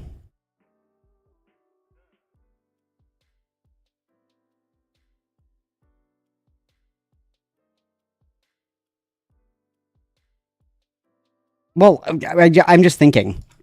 I'm just curious. Why did people want to join this little collective thing? Was there, like, promise of work? Was there promise of, like, learning how to edit shit? Like, what? Why am I, a viewer, wanting to be a part of, like, this collective thing? Like, what are they doing? What do I get out of joining this little group? I guess is my question. I need to hang out with her because back then she was considered interesting enough. Okay, so just, like, clout. Okay, just clout. Okay. Being the studio whipping boy. Now, it would be one thing if Pete was just verbally and emotionally abusive, but unfortunately he had to take the next fucking step and be sexually abusive. You see, sometime in October of 2013, Pete approached me on Skype, talking about money troubles and conveniently mentioning how Terra was cam whoring to make ends meet. And I suggested that he do the same because, in my defense, I mentioned that there are so many of his fans who are attracted to him. He, just like before, turned it around on me and made it all about how I wanted to see that and refused to take no for an answer, continuing to bother me until I finally caved. This means that he coerced me, which is not consent, by the way, I don't care where you are, coercion is never consent, into watching him strip on camera. Blake goes on to say Lily was interrupted by family God. and getting a pass taking off her shirt. Blake also claims Lily flirted with a minor, but it's a bit more complex than that. It also brings up Stockholm. This work was so disgusting that Nintendo Gal, whom we mentioned before as being Pete's co-writer, voiced her own distaste for the direction the fic was taking and got fired for it. Blake goes into other grievances and then into this. The second question that is most likely on everyone's minds is, Blake, why have you been referring to Jerry as Jerry and she and whoops, got a little ahead of myself. He in this video when he came out as transgender months ago and changed her name to Lily. Are you by chance transphobic? Ooh. The answer is no, I am not. That Pete is using transgenderism to avoid criticism for their actions and to essentially get away with advocating murder. Blake, I mean, probably could have done without this in the video because it does offer that, like, like, oh, I don't have to take any of this criticism seriously because it's coming from somebody who's quote unquote transphobic. Probably could have done without that, but like, I think that at least from my perspective, like, I don't know. I think that people that are kind of like sucked into this orbit have their own, you know, like armchair psychology, rationale, explanations, rhymes, or reasons why the way that Lily is the way that she is. So, I mean, I like, obviously misgendering is bad. Don't do it, blah, blah, blah, whatever. I personally am not going to lose any sleep over, you know, somebody who was like forced to like strip in front of somebody against their will, like in a very uncomfortable situation, for them to kind of like pathologize that or like rationalize it. I mean, you know, live, laugh, love, live your truth. I don't know. Makes the argument that Lily is not transgender because of her previous dislike of the community, though Lily also carries the belief that such strong opposition to any community secretly means they are a part of it, and so Blake's reasoning doesn't hold up. Regardless, Lily was under attack, and on her Tumblr she began quoting her own characters, the quotes dealing with power and revenge. She was also posting images of herself at fans' requests. This is how she was appeasing her fans, yet she was doing something else to defend herself against her opposition. Mysteriously, right as Lily and Terra Callie's writings were being re-examined for their illegal contents, the Alcorative account, the account that Terra claimed ownership of, deleted its only work. A mother's love, a daughter's passion, was wiped from the account. A strange happening, considering that by Lily's testimony, she was in jail. Lily had to step lightly. Starting 2017, she was expressing how 8chan... I don't know how she got away with this for so long because it's so comical. It's like, did she go to jail before or after she died? And was this the time that she went to jail for having CP or for fucking the dog? Like, the questions that you have to ask to try and rationalize this are like so fantastical and just like fucking insane and crazy. Like, I don't know. How did she keep getting away with it? I don't understand. Oh fuck, why did it go big? I didn't ask you to do that. Stop. And QB farms were doxing and harassing her. Adding to this list of opponents was Anime Christie, an artist that found that her art made it into Lily's video, Glass of Water Bombing Run. Seeing this, Anime Christie enlisted a friend to approach Lily, asking Lily to credit Anime Christie for the image, which Lily responded, quote, I only credit artwork if it has a considerable presence within the video, unquote. The friend seemed to understand that the art did not have much significance in the video and settled on, quote, okay, but in the future, could you not use her artwork then, unquote. To which Lily responded, quote, I'll think about it, unquote. At some point after, Anime Christie allegedly contacted Lily directly, but Lily remembered a time Anime Christie allegedly slighted her, which is when Lily sent her the screenshot of her Tumblr implying that a credit would be pointless. This story then became public, and there was a small outcry on Twitter with users tweeting hashtag respect the artist directed towards Lily. Lily responded in two ways. First, she muted tweets that included the hashtag. Second, she told Anime Christie that if it's that important, then she should file a DMCA. This is a copyright process that takes the video down. And so Anime Christie filed the DMCA and took Lily's video down. Lily then filed to get the video back up, a process that can only be stopped by a lawsuit, which would be highly unlikely. On her Tumblr, she was planning to address the drama head-on under a video titled An Artist Meltdown Story. In the post, she states, quote, remember when Josh tried unsuccessfully to sabotage my career? I was inundated by a massive amount of people detailing just how much I'd enriched their lives and changed their views and helped them grow as people. I still get that kind of mail. I am not hurt in any significant way by this garbage. It's why I made Garbreak. It's why I'm in the process of making this, unquote. Though Lily regards Garbreak as a success, currently the video received so much hate that she took it down. And like Garbreak, the video against Anime Christie was also taken down for the same reason. In it, she recaps the situation up to this point and makes her intentions clear. One could argue that I could have just given her the credit if it was that important to her and let her have such a petty victory, but to me, it's the principle that matters. This is not the way you behave when you want something from me. You do not run in, make demands, and then try, in a hilariously unsuccessful manner, to sabotage my career when you don't get your way. And that's a hard lesson that every diva artist is going to have to learn. I just find this like hilariously ironic because like now Lily is what she sought to destroy. Lily was so long concerned with people copyright striking her and all this other shit, and now, you know, the tides have turned, and now Lily's like favorite pastime is copyright striking people. It's just very fun. It's just very fun to come full circle, is it not, you guys? Learn. It doesn't matter how slighted you think you are. It doesn't matter how betrayed you think you are. When you want something from me, the only thing that matters is your behavior if you want to get me to do something for you. I do not cave to threats. I do not cave to grabbing all your mates and dogpiling me. Josh tried that crap twice, and that's someone with a massive and rabid fan base who will go so far as to dox me and threaten to kill me and my family. And it's also, where did her accent go? She doesn't have this accent anymore. What happened? Was this accent like fake? In her recent video, she doesn't really talk like this. Like, what happened? What happened? What's going on? This is crazy. Still didn't get me to stop calling him out on what his is this bullshit. accent? Besides showing the handful of Tumblr posts of support that she screenshotted and collected, she is still attacking Josh Scorcher. She's also claiming that his audience directly was threatening her and her family. But here, Lily only shows screenshots of the video as would appear in the YouTube search. As she had done ad nauseum, she did not provide evidence of such egregious accusations. She did not provide evidence of Josh Scorcher encouraging his audience to attack her, nor any link to hate comments back to Josh Scorcher. And Lily did not just not provide evidence, she also disregarded Josh stating this in his video.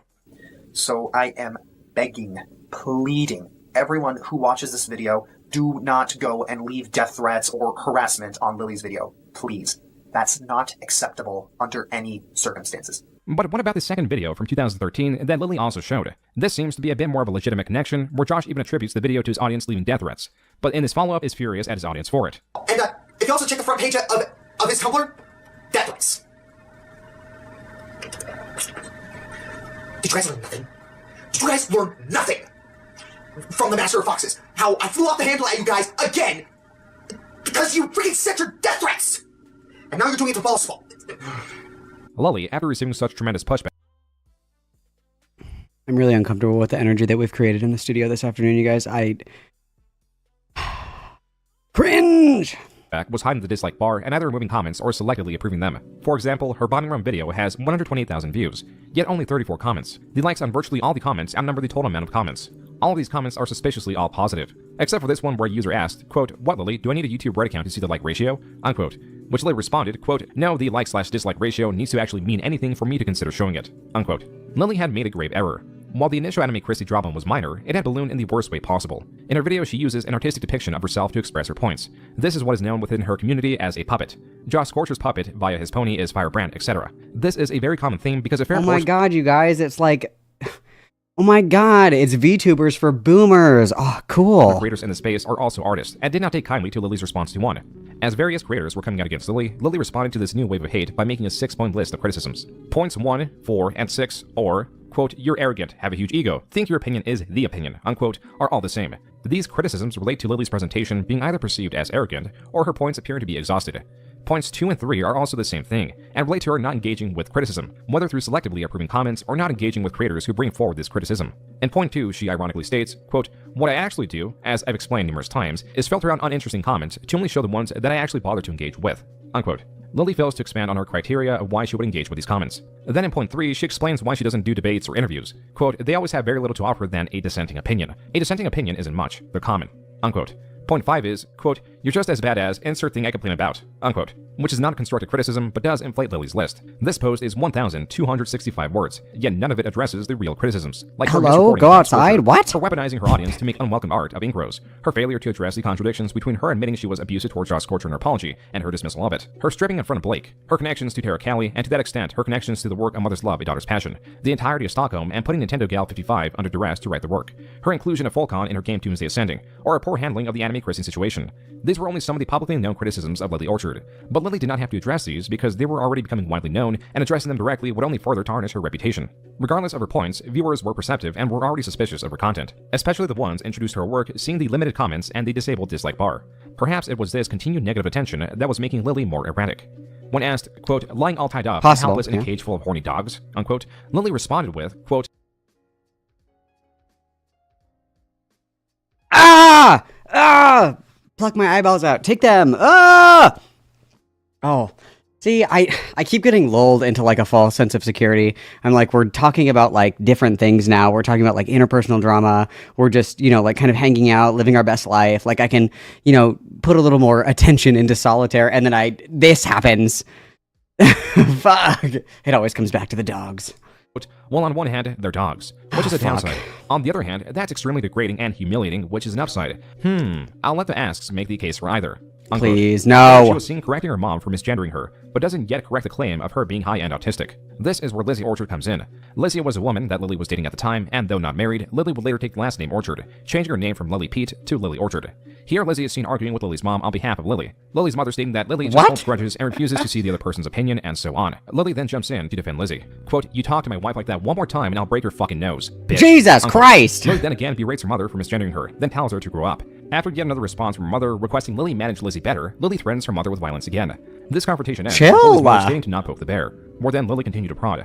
Lily later states in a response to a Twitter user who witnessed the confrontation, quote, "And none of her children have autism to begin with," unquote, claiming further down that all the diagnoses directed at her and her brother were overturned recently. Lily at this point was jumping from conflict to conflict. Now in September, she was allegedly talking about Britt, referring to her as an old friend who she had a falling out with because Britt wouldn't listen to her personal issues, and that Lily had enough and left a page-long speech before removing her from her life. These were a series of posts where Lily also calls her a rumor mongerer. But what sparked this? A rumor mongerer. How that ended up That's happening a was word. kind of funny. Because I released the Terra conversations first, just because there wasn't as many of them. And Lily immediately started going into damage control, started claiming that she didn't even really know me and Blake. We were charity cases. I was a fair weather friend. We weren't even friends. She was name dropping me, which at the time I hadn't revealed my legal name publicly yet, so she was just straight up doxing me. This is why Lily was so aggressive. But little did she know Britt had more ammunition. And I let her go on like that for about a week, and then I dropped our direct Skype conversations, proving that all wrong, and she immediately privated her Twitter. The chat logs between Britt and Lily, as shown earlier, were Owned. not public. From Terra's persistence in trying to get her and Lily together, to Terra's strange description of Terra being a 6'3" tall redhead. These screenshots, for the time being, would go unaddressed, and Lily would resort to attributing highly malicious comments to Britt. But these were not very convincing, and Lily's history continued to be re-examined. Like with this 20-minute long video compiling instances where Lily directly plagiarized from the My Little Pony TV Tropes page. The videos criticizing her had hardly slowed down. Plagiarism. They were also getting broader in Essence of Thought, hello? We have plagiarism allegations? Essence of Thought, wake up, we need you. Examining Lily rather than examining individual controversies she was involved in. At the start of 2018, Lily found herself in a new controversy. What the dog one doing? that did not originate from her, and one that she could use to improve her image. This We're all going to hell. my career here, guys. I'm sorry, Toon, but you should have thought of that before you started sexting a 14-year-old girl. In 2018, the creator Toon Critic Y2K, also known as Zach, was exposed for having inappropriate relations with a What's minor. happening? The news I'm initially getting spread within whiplash. the pocket of creators and their friends, and so a private call between Josh Scorcher and a few other members trying to get Toon Critic to turn himself into the police took place. Dude, look, I made a stupid mistake, or I'm trying to fucking... Oh, is that not gonna go? Hello? No? No? No? None of that? Okay, interesting. Okay. Change from that. I did it, alright? I did some stupid stuff. If I may explain as calmly as possible, a mistake is saying something appropriate. A mistake is calling someone the wrong gender nowadays. What you did is a crime. It would be difficult to translate this into an arrest, and so throughout... No, it should go. It's delayed. I can see it here, but it's not popping up in my feed. So give it a second. Give it a second. Sometimes it delays. It's okay. This call, the creators were offering to keep it private from their side if Toon Critic turned himself in. While Toon Critic initially agreed to the idea, he did not react well to them wanting to verify that he actually went to the police station. Because what's going to happen is, after the 24 hours, we will still be contacting the police. Now, if you've done it before us, then, you know, it'll just be us giving them the information they need to follow through with the case. Please. If you will let me do this. Toon Critic had no intention of actually turning himself in, and this call was posted on January 25th. There we go. C'est donated $5 trop super chat. You we have a video on Lily's plagiarism. Very true. Sai does have a video. Everybody go follow Sai. Yes, yes, yes. Slay, slay, slay. And with that, more and more people were coming out against Toon. Thank you for the $5. Toon Critic, including an artist known as Patchwork Heart. But he was obsessed with remarks about my breasts and with sexual roleplay. No. You know, I had a boyfriend, but I was so desperate to stay around, I didn't fight back against any of it. I wanted so badly for these people to like me.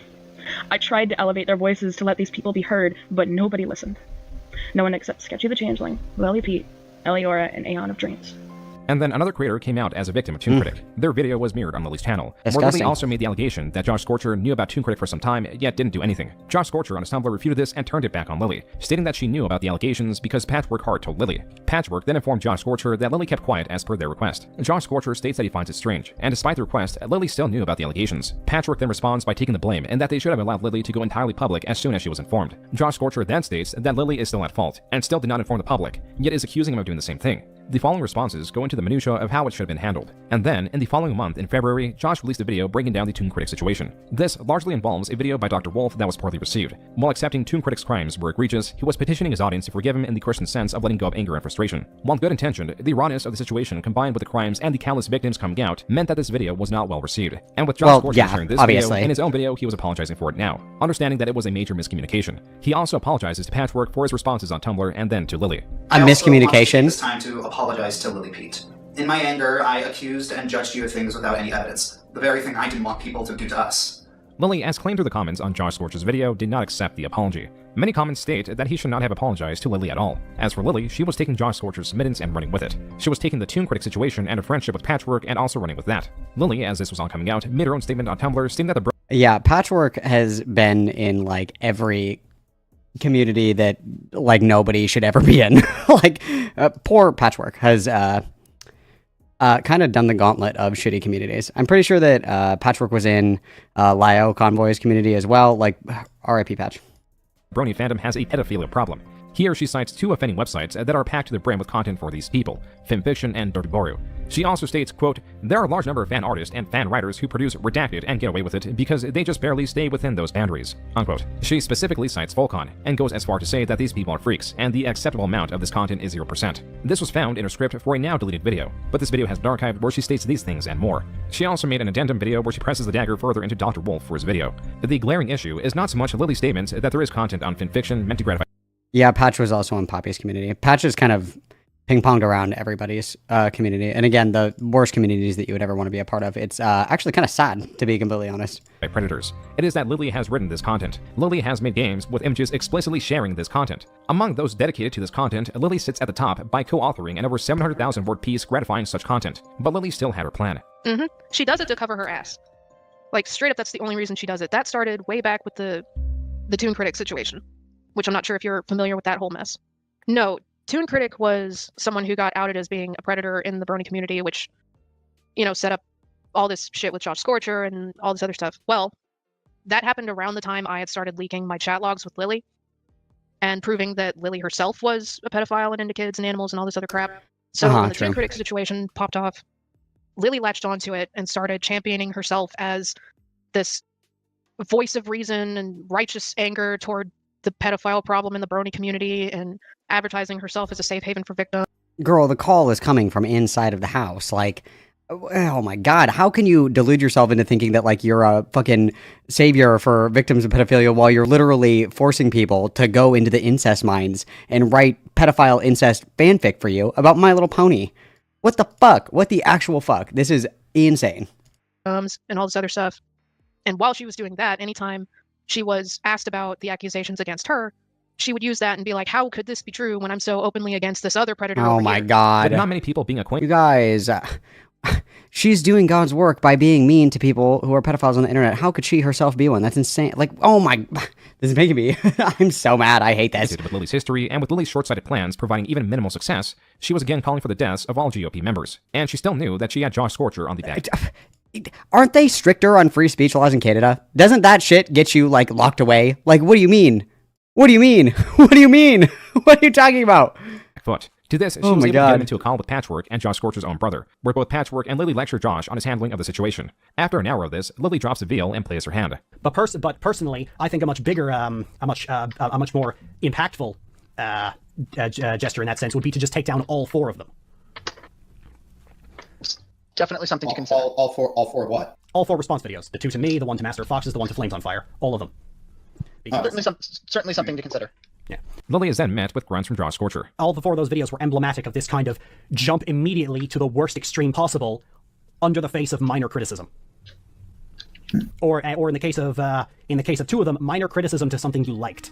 To this, Josh did not comply. Those videos, the ones criticizing Lily Orchard personally, which are wholly unrelated to the Toon Critic situation, remain up. Lily kept on pushing and pushing, but she pushed too much. In March, Lily in a Tumblr post asking how to handle Josh not a good way to phrase that, his own tactics back on him. Spam dislike his videos. Flood his comments. Rate his streams will probably be the most effective. Unquote. Lily was weaponizing her audience to harass Josh. That's when Josh Scorcher had enough and brought up Stockholm. This was explosive because bringing up Stockholm brings up Lily's contradictions with her stance on fanfiction works. It brings up Terra Callie, which Lily addressed here, conveniently stating how Terra Callie had confided in her interest to people like Britt, but fails to bring up how Terra Callie was always convincing people like Britt, Blake, and Nintendo Gao to enter into sexual relationships with Lily, how Lily was the only person who ever saw Terra, how Terra was a director for Lily's videos, or how Lily was so close to Terra she had a key to her apartment and somehow was allowed to beat her up in jail. Lily's lies had become so convoluted that she had trouble keeping up with them. The message that usually happens, was so great that she even closed her advice column.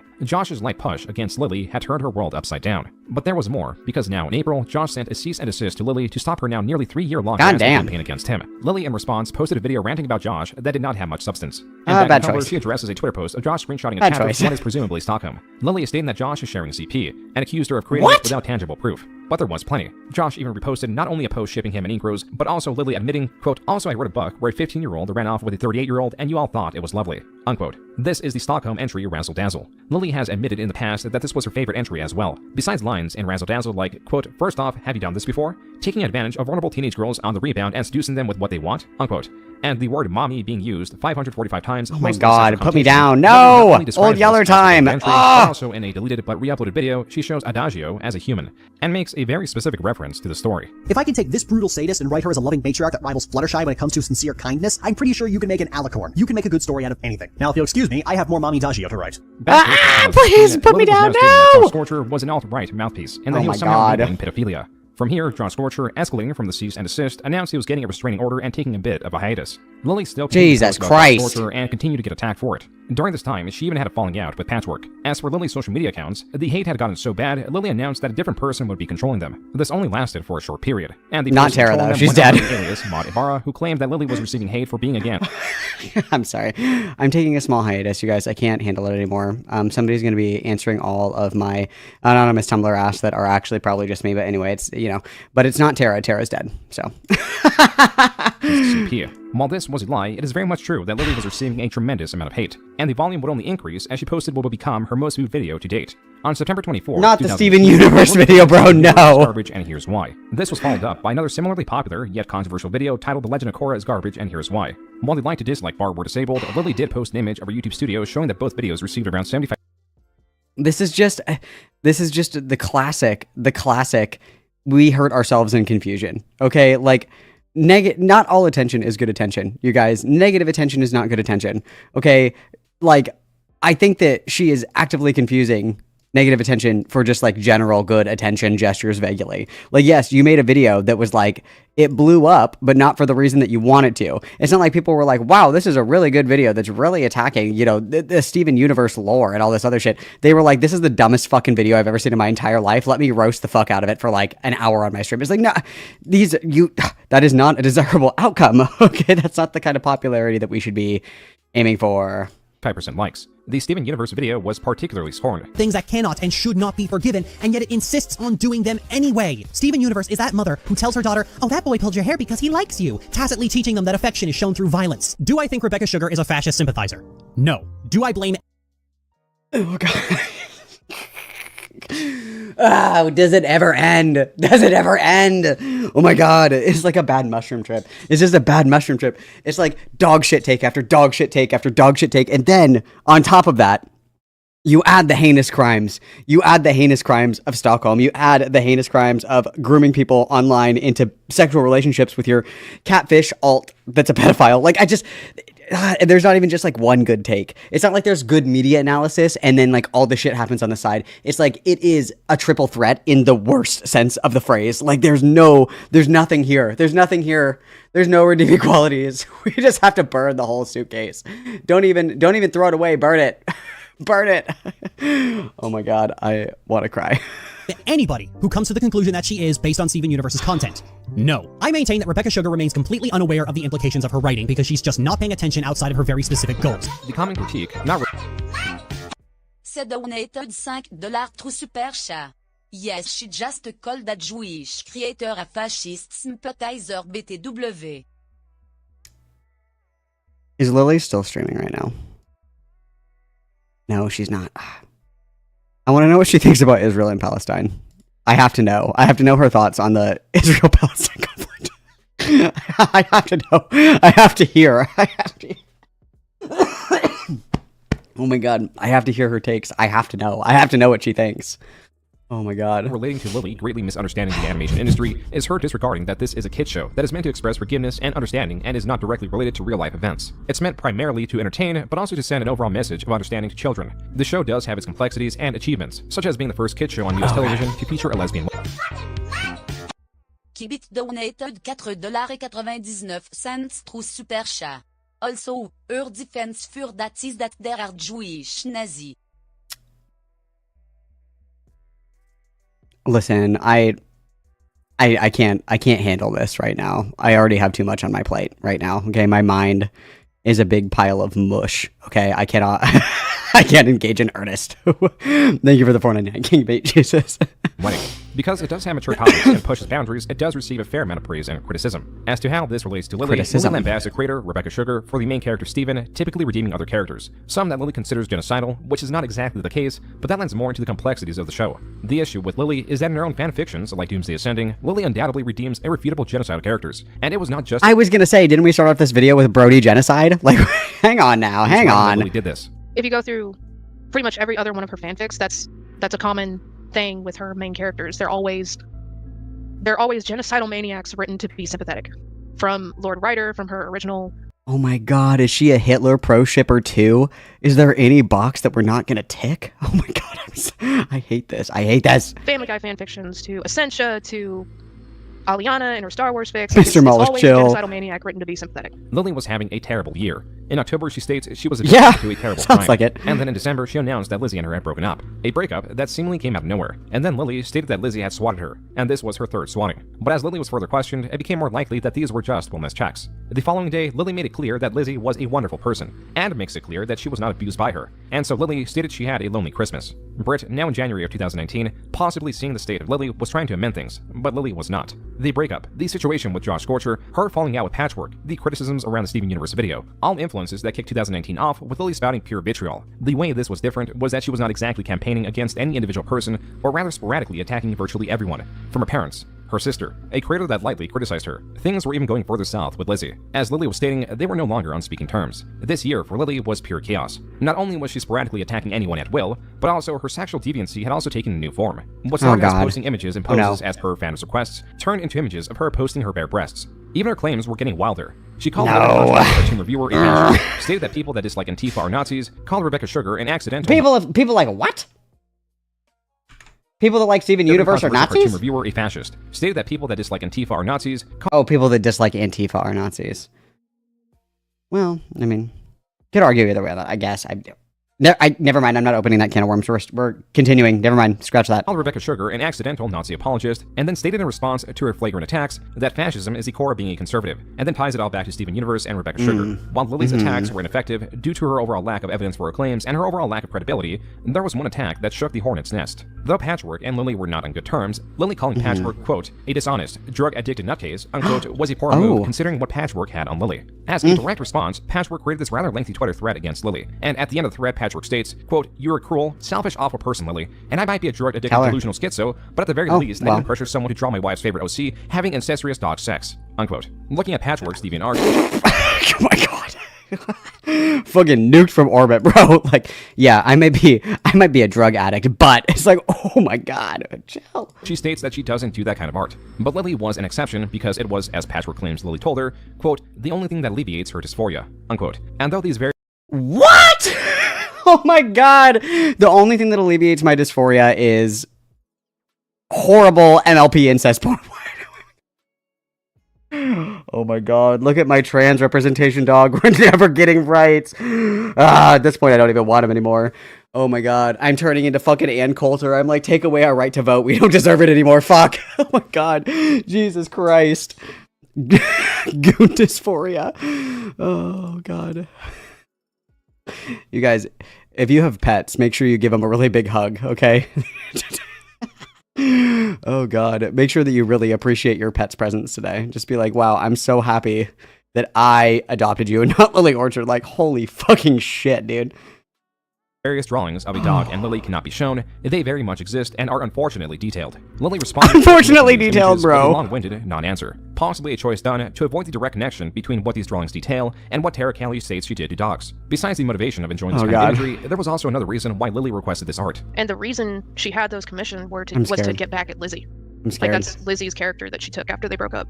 Lily had already found a new partner, an artist that started a webcomic with Lily. What? Lily, the main character of this comic, is drawn with a girl from Michaela, and as the name Pokemon House suggests, it takes place in the Pokemon universe. With an extensive catalog of Pokemon to choose from, Lily has only ever been obsessed with one, which is also at the center of the comic, and it is this Gardevoir named G. No, not the sexy Pokemon, please!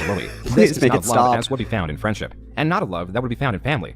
I don't want to be here anymore, no. Lily and her Gardevoir even expressed the desire to have kids, but genetically cannot. But they still obtained a child through a lab experiment that resulted in a human-Gardevoir hybrid. The Gardevoir also tells Lily that she made a quote-unquote love bond with Lily in her sleep to extend her lifespan. Lily's character doesn't initially react well to what amounts to getting violated in her sleep, but Lily still essentially forgives the Gardevoir. This comic would go on for quite some time. used, like other works, to express her desires, whether they are of a sexual nature or revenge. It is not a coincidence that there is a strip where one of Lily's exes, with the trademark purple hair that Lizzie has, is villainized as an awful woman who broke Lily's heart one Christmas season. This is because Lily went from referencing Lily as a wonderful person to a terrible abuser. In response to someone asking Lily how she could move on so fast from Lizzie, Lily stated, quote, "Bitch, have you met her?" Unquote.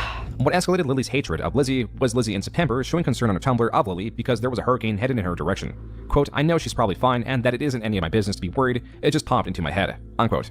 Lily responded to this information with, quote, "Lizzie came a lot closer to killing me than a hurricane ever could have multiple times. Don't know why she pretends to give a shit, TBH." Unquote. Lily has found her new target to harass. After Lizzie deleted her Tumblr, likely through the harassment of Lily, someone immediately scooped up her URL and changed the header to the word orgasm. Here they made a post that stated, quote, "Hi, can I get a fucking abuser?" Anyways, 1, the Woody Collective is alive, and well, 2, my main is at the new Fox Borough, and 3, if you want your URL back, message me on there. Unquote. I'm gonna die. Lily, after being I'm gonna informed that her die. fans ran Lizzie off of Tumblr, I'm stated, gonna quote, perish. "Correction. Lizzie ran herself off Tumblr after chatting shit and being unable to handle the backlash. Everything was fine for her until she decided to call me talking about her quote-unquote public villainization, and no doubt was met with a hailstorm of criticism. If you can't handle being dragged for saying stupid shit, don't say stupid shit."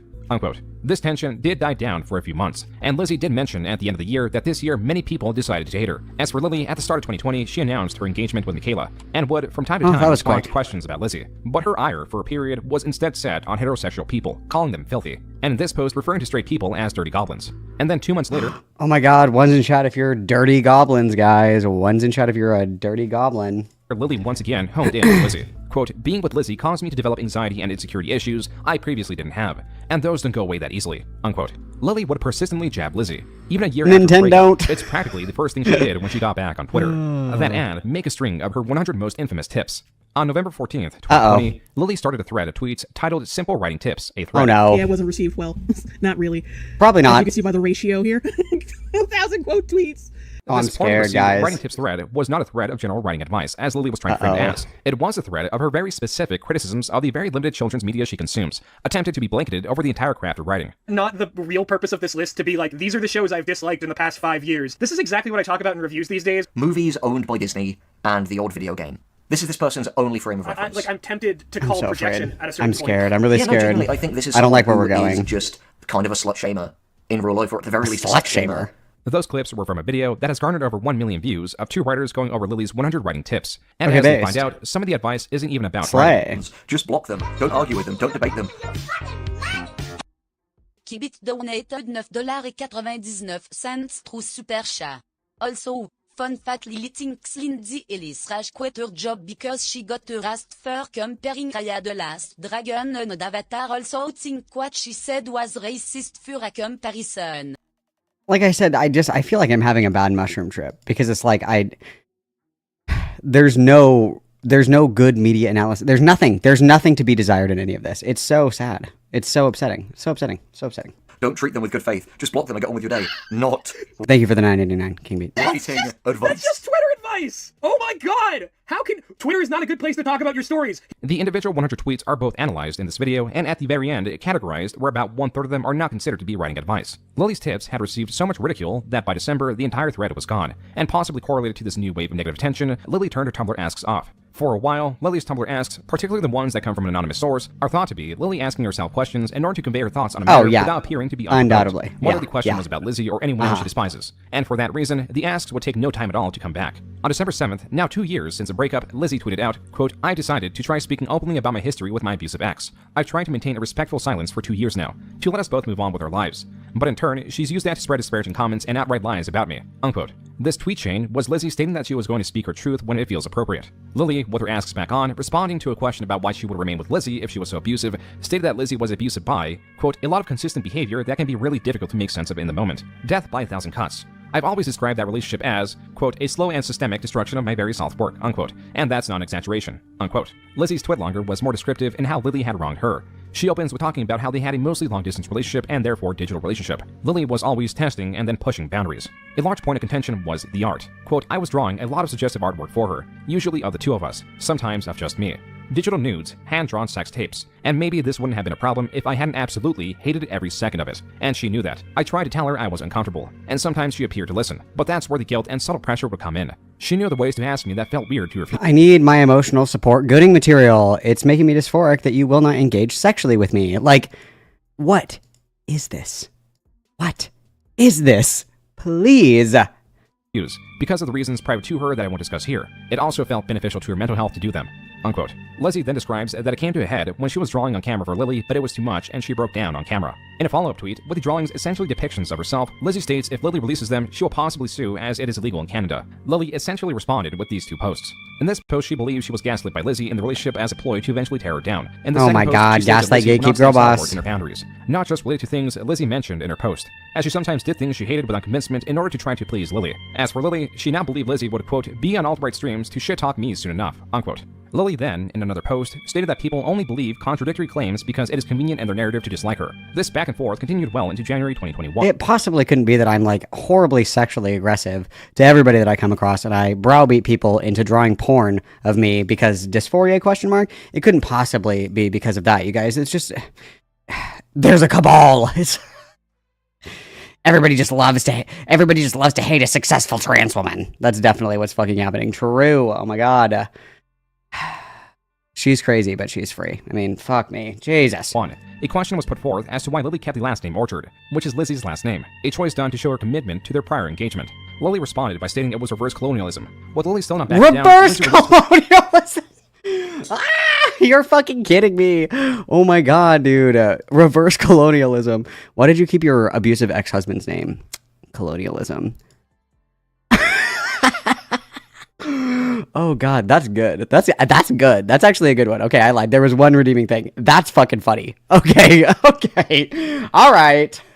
Her second tweet longer. She could have that Lily one. has That a was propensity funny. to treat people well when they're friends, and regard the relationships as terrible and abusive the moment things turn. Though Lily did not have much, if any, strong claim against Lizzie, Lizzie did have quite a bit more to say, starting with Lily, quote, had started a quote-unquote game on her blog, where followers would tell her sexual things they would do to her, quote-unquote, in a consequence-free environment. Needless to say, I was shocked and extremely uncomfortable with my fiance doing this without asking me about it first.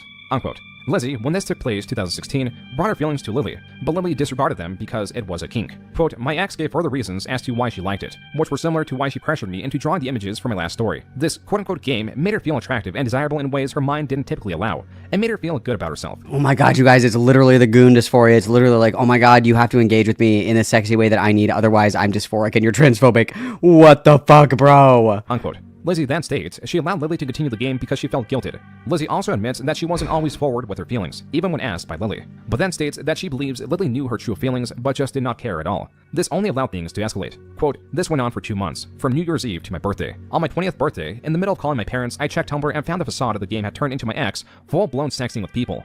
Roleplay sexting. Unquote. Lizzie then threatened to break up with Lily, which is when— Babe, I can't believe that you cheated on me. Babe, I didn't cheat on you. It was roleplay sexting. For my dysphoria. Like, do you even love trans people? Like, oh my fucking God. Oh, it's like, it has to be fake. It has to be fake. My kink is being criticized, so if you offer criticism, you're actually participating in my kink. Like, oh my God. What are the writers of SNL doing? The writers of SNL need to watch this video. Holy shit.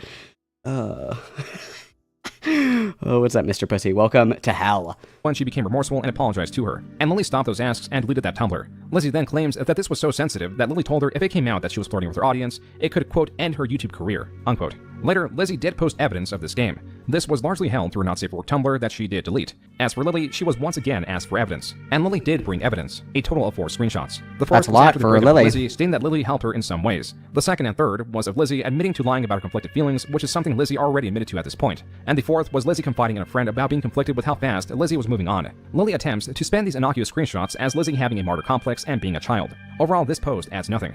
Lily not convincing the— I know that this is like not the point at all, but it's giving me that Family Guy skit where it's like you're acting like a child. It's like, okay, well, you were in a relationship with me, so what does that make you? The irony is so deep. Populace stated on Twitter that Lizzie was riling up a mob against her, now claiming that she was an abusive ex. It was then that Lily made her tweet longer explaining how Lizzie was abusive, and during her period of gender dysphoria, their sex life was virtually non-existent, and Lizzie pressured Lily— Oh my God, you guys. This, I can't believe this. I can't believe this. And the crazy thing is, like, if this happened now, people would have no tolerance for this. But this kind of shit, like, you know, for 3-4 years ago, people were very, like, soy nodder to a lot of, like, crazy, insane shit like this because everybody was really scared about being called transphobic and shit. Like, honest to God, I can see why the time frame is relevant here, because like today, if somebody was like, no, actually, you have to fuck me to help with my dysphoria. It's actually transphobic that you won't fuck me because it's making me dysphoric. Like walking on eggshells, like, you know, for 3, 4, or 5 years ago, walking on eggshells, somebody could probably make that and it would be like, okay. Today, people would go fucking apeshit. Like, that is insane. That is absolutely fucking insane, dude. Oh my God. To get their sex life back on track. Quote, on 3 occasions during visits, the guilt trips and pushiness grew too much to bear and I just gave in. It was some of the worst experiences in my life. It wouldn't be until years later that my therapist and friends listened to this story and told me that I'd been assaulted. Unquote. This back and forth once again died down for a period. Now, Lily calling people fascist or Nazi indiscriminately led to the question, what's Lily's definition of a Nazi? To Good her, question. it's any combination of these things. In a follow-up post, Lily then agrees that asking people to define Nazi in turn makes them a Nazi. Lily was being more erratic. On Tumblr, a user asked to see her breasts. Lily then complied and posted a link to them. And then in February, she decided to attack Josh Scorcher again, stating that posting to Stockholm means that he was spreading a CP. Continuing her hypocritical, erratic nature, she was asking for bronies to die for sexualizing ponies, even though she's extremely guilty of such a thing. Stones from glass houses. You guys are making My Little Pony too horny. Hello, the call is coming from inside of the house. Hello? What the fuck, dude? Oh, this is crazy. Oh my God. No, you guys. I'm predicting the future right now. I'm predicting the future right now, okay? We're gonna have a Bo Black situation on our hands. We're gonna have to say that this was a manic episode. Sorry, I was manic. I didn't mean to sexually harass everybody and like draw porn of bronies. Like, I'm sorry, I was in a manic episode. Bo Blacks, where are you? Bo Blacks. She then tweeted that bronies will never breed. Lily then made a claim that Lizzie sexually assaulted her in the worst way possible. Lizzie responded, quote, who cares, honestly. Everyone outside— Where are you? You predicted the future. Again, it's Go-Go Gadget rape discourse. I'm losing this argument. Quick. I need rape discourse. Quick. Oh my God. The little corner of the internet knows this is all lies. Just the anger of an ex on a relentless smear campaign. Unquote. As for Lily, her mental state was not getting any better. Fuck, I turned the light off again. Jesus! Why am I like this? How do you do it? What? How do you keep turning it off? Because I go to pull something out of my fucking eye, and it just for some reason I just turn the fucking light off. Oh. Ugh, I'm so goddamn sick and tired of being me. It's like my favorite thing ever, Sai. Mr. Mollusk is the light of my life. I don't remember what we were watching, but Mr. Mollusk was like, oh no, I'm losing this debate. Go-Go Gadget rape discourse. Like, iconic. I hate that. I hate that I can just be so absent-minded like that. Alright, you know what? No more camera. Okay. I've had absolutely enough. Enough of having a fidget and fuss with everything. Well of Havoc, I am not familiar with the VisiPop situation, so I am not sure. I'm not familiar with it. And everyone's— Oh, you're right, it was Sander Hall. True. Seeing how bad of a fidgeter I am. That was from an April 2021 Minecraft stream. Mm-hmm. Though her reactions can be perceived in any way, this other stream titled Kingdom Hearts and Depression leaves little interpretation. In this stream, she also talks about her inheriting a Native American gene, and her mother being displeased that she was not as tan as she could be. I mean, like, well, my mother— I don't know why. Like, I know why it's a sensitive issue for my mother, because my mother is Native, and I'm the only one of her children who actually inherited the Native genes, and so she's got a real bug up her ass about the fact that— How is she the only one that inherited the Native genes? Like, did you not do Punnett squares in school? I don't think that's how that fucking works. What? You know, because of the situation I work in, perhaps, I don't get a lot of sun, because you can DM I live me. in an in-ground apartment. Lily was streaming more and more, and flashing more and more. Lily in the flesh. I've been on camera a few times. I used to be on camera on streams a lot. I haven't done it in a long time. The last time I was on camera on stream, that stream got taken down because I flashed my boobs too many times. Oh my God, didn't she literally say before that she was like, oh no, hasn't she said on many occasions that, like, she didn't do that? In the response video that she made to Courtney, did she not say, like, no, I never do that. I would never do that. Didn't she say that? Didn't she say that? Oh my God, it's like Inception, but for liars. If you're lucky, maybe you'll get to see my boobs. I don't know if— This video was likely not taken down by YouTube, but rather Lily to avoid YouTube taking it down. This is because nudity for sexual gratification is against YouTube's rules, and if the video was up long enough and gave the YouTube team long enough to look into it, Lily would be punished. This is a common way to abuse live streaming on YouTube, where smaller creators can delete evidence of the wrongdoing to circumvent their rule breaking.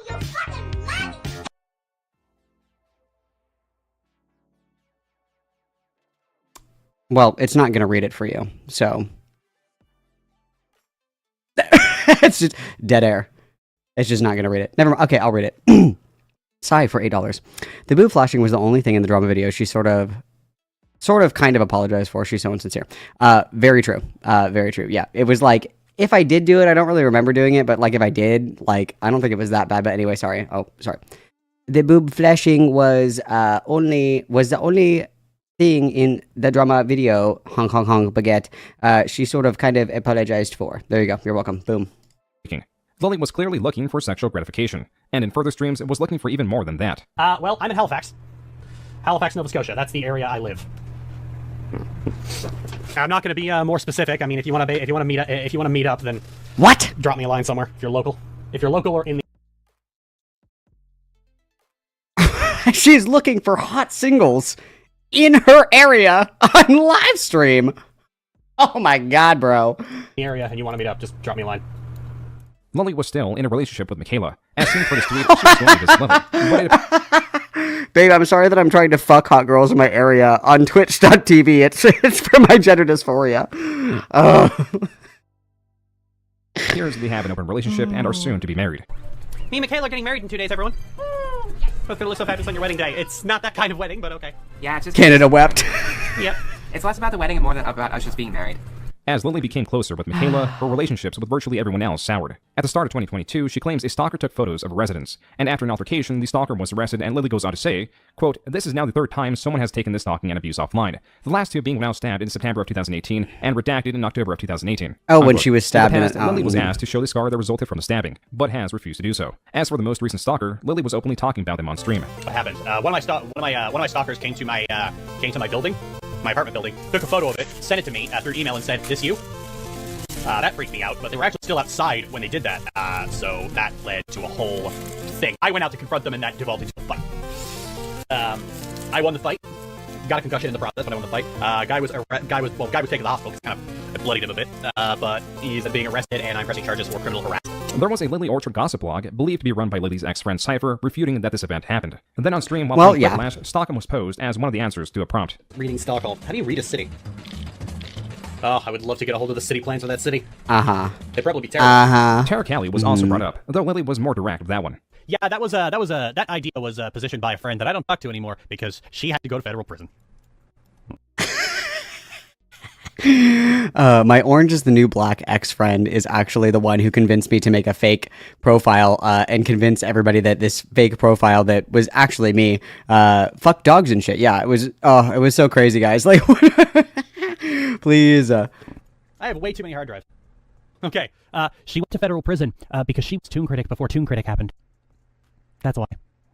And you want to know? And you want to know the one silver lining there? What's the one silver lining? Her past was again coming back with a furious force. From Stockholm to Terra Callie, even now Britt was once more pushing these screenshots. Lily was also banned on Twitter for allegedly telling someone to choke. The banning is something Lizzie celebrated. Lily, rather than just continue to label these people as just her opposition, started to refer to them as stalkers. People like that suck. Oh, there is one former friend, Brittany Johnson, who has been stalking me for 8 years and just cannot fucking move on with her goddamn life. Hate stalking is a form of parasocial relationship. It's a form of obsession. This same stream, Lily wasn't just tired of her opposition, she was also tired of her audience. Okay, there's an awful lot more. They're probably tired of you too, Queen. Alright, so here's how we're gonna do this. Let's hear. Learn to cool down, chill out, and basically, every time you act like a hyperactive child, I'm gonna give a little spritz of air into the mic like this. Okay? We good? Lily would go on to spray what was presumably aerosol on the microphone at random, but this didn't have its intended effect. Setting the chat to subscribers only, and we're gonna set it to slow mode. Basically, guys, don't spam. If you don't have anything to say, don't say anything. But when you spam the chat with every single stupid question on your mind that you could easily find out just by looking around, you make it so that I have to take time away from working on the video to ban your spammy ass. This is why I stopped streaming for a while, because y'all just can't fucking handle yourselves. You're fucking grown-ass men and women, and you still need someone to hold your hand when you cross the street. What is that? It's a fucking swear. I think the whole point of it is that it was basically a bunch of stalkers and a chat raid designed to rile me up and piss me off. Now even her well, I mean, it worked. What pushed Lily was not any of this. It was a discovery. I ended up coming across that account was one day I decided to just Google the Alcorative username just to see what would come up. And I came across a link to a comment that she had left on an image. And I went to it and I couldn't see the image because it was blacklisted. I didn't even know that website had blacklisted content, so I went to see what would cause an image to be blacklisted, and it's the kind of stuff that you would expect. Anything with children, Dogs. animals, that kind of thing. No! And the comment she had left was on an image of the character Kid Icarus in a very compromising situation with an adult woman. And she was responding to someone else, and she was like, well, correct me if I'm wrong, but isn't he 30-something in the game? So basically pulling the, 1,000-year-old lolly argument. No, bro. This was the Alcordive bro. account discovered by Brit. It can now be found archived on Archive today. Alcordive, as a reminder, is Terra Callie's username, one that she used to write a story between a mature pony and her child. But according to Lily, Terra Callie is in prison. But perhaps someone usurped that username. And dead, it's apparently, as well. Because this Alcordive E621 account has an image of Gardevoir pleasuring a trainer as her profile picture. No! For her likes in this very expansive website are very attuned to what Lily is known to like. Additionally, this account has a total of 4,339 favorited images. Being that this account was created on March 22nd, 2017, that means that up until it was archived on April 26, 2022, on average, this account favorited a little over 2 images daily on a website that is virtually only used to peruse sexual material. It was likely this that broke the camel's back, and why Lily uploaded her video discussing her opposition by labeling them as stalkers. I'm going to be talking about a few of my stalkers, and when I say that, I need to establish a firm disconnect between stalker and everyone else who has ever had a bad take about me. Between Twitter and Tumblr, there's the occasional weirdo who will have a dumb opinion about me or my work, or a YouTuber who makes one video about me and then fucks off forever, and I'm not going to be discussing them in this video. Nor am I going to be discussing people who have had legitimate reasons to be and remain angry with me in the past. We're talking about the recent group of them today, who, for the sake of not drawing attention to them, we will call Karen, Carol, Katie, Ellie, Skylar, and Val. While Lily keeps them anonymous to an extent, by how she describes them, one can perceive who most of these figures represent. From left to right, starting at the top row, these are Brit, Poppy, Blake's girlfriend, Lizzie, Patchwork, and Cypher. Karen, it was the fact that I ended a friendship with her because of her being an aggressive fair-weather. She has the Karen In retaliation, bang. she has spent 8 years accusing me of everything from secretly being another person entirely, faking being trans to get in her pants. Also, I have PTSD because this is like the intro music for Poppy and Zeta's channel, so I'm getting like PTSD listening to this. Interesting crossover. Very weird. Very weird. Our friendship ended shortly after I came out to her, and I had already been in her pants years prior, and inventing quote-unquote embarrassing stories to share with the older stalkers like FNGR and Vita. Lily claims Brit accused Lily of being Terra Callie, ignoring all of Terra Callie's highly unconvincing story or even attributes like being a 6'3" woman that has the exact same fetishes and writing style that Lily has, and that largely used her presence to convince her victims to flirt with Lily. Lily also, as the text stated, believes that Brit is possibly a TERF, but presents this without any evidence. Lily then closes Brit's section, stating that she got in her pants anyway. She then calls Poppy a right-wing grifter for defending a different creator and criticizes her of psychoanalyzing her. She claims Blake's girlfriend continued to detonate her and passed around stories of Lily being a predator. Oh fuck, I just realized there's no keeping this one's identity secret. Anyway, Ellie is my abusive ex, who has jumped at the chance for attention and clout to claim I was the abuser in our relationship as retaliation for talking about the way she abused me, taking instances where I expressed frustration or annoyance with her flakiness to claim that I was the real abuser. The technical term for this is reactive abuse, where your abuser provokes a reaction from you to then claim you are the real abuser, kind of like what Amber Heard did to Johnny Depp. That was Lizzie. That's a take. That's a take. She cheated on Lizzie by flirting with Tumblr users, or how she disregarded her breaking down on camera when drawing the nudes that Lily requested, or how Lily continued to show her lewd art on stream to get back at Lizzie. Next, Lily covers Patchwork, making claims that are difficult to verify as Patchwork hasn't left much of a footprint. Though Lily does fail to bring up how she coerced Patchwork into drawing several images of a dog performing a certain action with her character, even though it was clearly against Patchwork's rules. This also plays into Lily being Terra Callie and sharing the exact same fetish done in the exact same way. The last person Lily covers is Cypher, who runs a gossip blog on Tumblr, and this is not yet 1/3 of the way into the video, as Lily attempts to lessen the reasons why people hate her. The inciting incident is usually the Steven Universe video, the videos talking shit about Cachador and Raylo, the videos talking positively about Family Guy and the Big Bang Theory, or an old shitpost thread where I gave comically bad writing advice like all sex scenes need a harmonica solo, and if at first you don't succeed, give up and do something else. Lily is now stating that her 100 writing tips thread is a quote-unquote shitpost thread, meaning she finds this Sure, Jan. This means Sure, Jan. Don't pair adults with minors, that's pedophilia, is absurd. And that point 12, don't sexualize teenage characters, is also absurd. As for Stockholm and the more serious claims, Lily skirts these. Now, here's the thing. I'm not here to address every single claim they have ever made. There are too many, and they often contradict each other. Like, I'm simultaneously an anti-sex Puritan, but also an aggressive pervert who definitely has secret accounts on porn sites that they can't actually link to me. Side note, throughout the entirety of research for this video, never has a claim been found that Lily is an anti-sex Puritan. They've been doing this. I was gonna say. That's probably not accurate. Even Josh trying to slander me with a larger platform than me resulted in a 2,000 subscriber loss, which at the time equated to 5% of my total audience. And there has never been a dent like that made since. So it's clear why they want me so badly to take it seriously, because taking their outlandish accusations and addressing them seriously gives them validation they don't otherwise have. This video is very wrong. Lily states that these people, like Lizzie or Brit, are stalkers, when Lizzie has made it clear that she is so exhausted with Lily that she began blocking people updating her about Lily. Brit even tried to extend an olive branch and leave all this behind, but it was Lily that said she was not done and did not want to mend things. And then Lily brings up Josh Scorcher again, who was so uncomfortable with Lily that he sent her a cease and desist, which Let Josh go. Continues to bring him up 6 years. Let him go. The last section of the video is her tying herself to lolcows. You heard of Christine Chandler, also known as Chris Chan by the internet. She's considered to be the single cringiest person on the planet by people who don't know how cringeworthy billionaires can be. Chandler is what the internet called a lol cow, someone who can be milked for. Yeah, guys, Chris Chan is like kind of cringe, but in this economy, what a take! laughs and content farmed forever. These people are usually neurodivergent in some way, and in recent years, trans people have been the target of stalking, and even people who are neither just for shits and giggles. Lily's video has no backbone. It has no evidence, only ranting which can be effective to those unaware of her expansive controversies. A comment left under Lily's video emphasizes what is wrong with it. Quote, why not show clips or text of said abuse? You can black out names and whatnot. Unquote. Lily responds by stating, quote, it's not the point of the video. Unquote. With Lily's video misrepresenting the people she wronged, there were some responses from those involved, like Patchwork. A lot of it was her openly complaining about being dissatisfied sexually with Lizzie. I had no idea why she was telling me this, of all people. And anytime I brought up, well, maybe negotiate and establish safe words like Lizzie wants, or even just suggesting Lily talk to her, she'd say that Lizzie would have a breakdown anytime Lily tried to criticize her. She would also remark that the not safe for work fan art she got was never extreme enough, or that all that was capable of making her feel better when she was dysphoric was smut. Patchwork. My emotional support porn. Once again, the emotional support porn strikes. And this now deleted video shows the censored versions of the dog with Lily's character alongside other gruesome artwork Lily commissioned. These pieces are so vile that even in their censored versions, they cannot be shown. These still pale in comparison to the graphic descriptions that can be found in Stockholm. No! That was more well known in the year 2023 than it possibly ever was. This is because of a re-upload of the video attributed to C. Princess Opal, who claims to have read the entirety of the work. The first 25 minutes or so of this hour and 9-minute long video are dedicated to proving that Lily did write Stockholm. The rest goes into a summary of the series, which in turn is a summary of her own summary that can be found on the Wayback Machine. This summary is 101 pages long, and though sizable, it does well in cutting down what Stockholm was by summarizing the copious, descriptive sex scenes with lines such as, quote, and then they had sex, unquote. This also goes to show just how inflated Stockholm is. I don't want anymore. This summary, and Stockholm in general, was making a comeback, because all of Lily's controversial past was still making its comeback, especially the ties between Stockholm and Lily's younger sister by a year, Courtney Pete. About what she tried to do to me as a kid. Ah! This is the reference to Stockholm. Poppy jump scare. Sorry, guys. Jump scare. Just don't read her blog.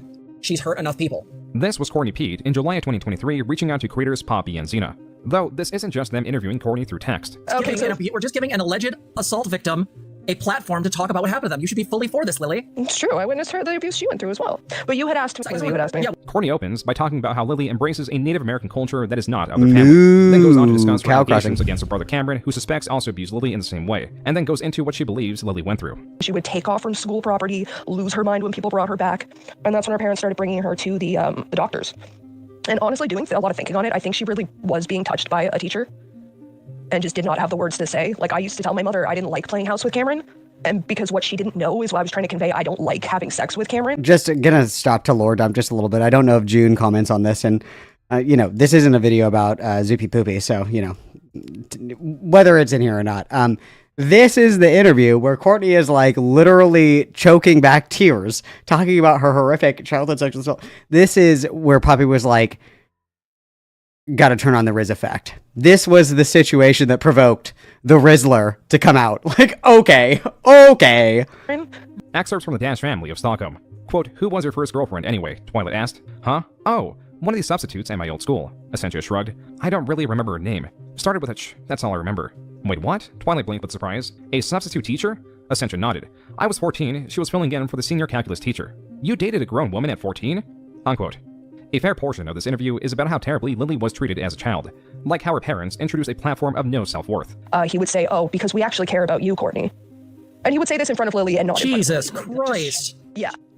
And he would say this in front of her too.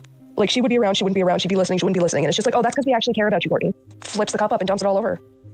Holy shit. Just out of nowhere. And like, my father comes in as the aftermath of this is happening, and Lily's screaming in pain because she's got boiling water all over her, and I'm trying to punch Cameron because like I watched him do this, and my father's response is just, everybody shut up and leave each other alone.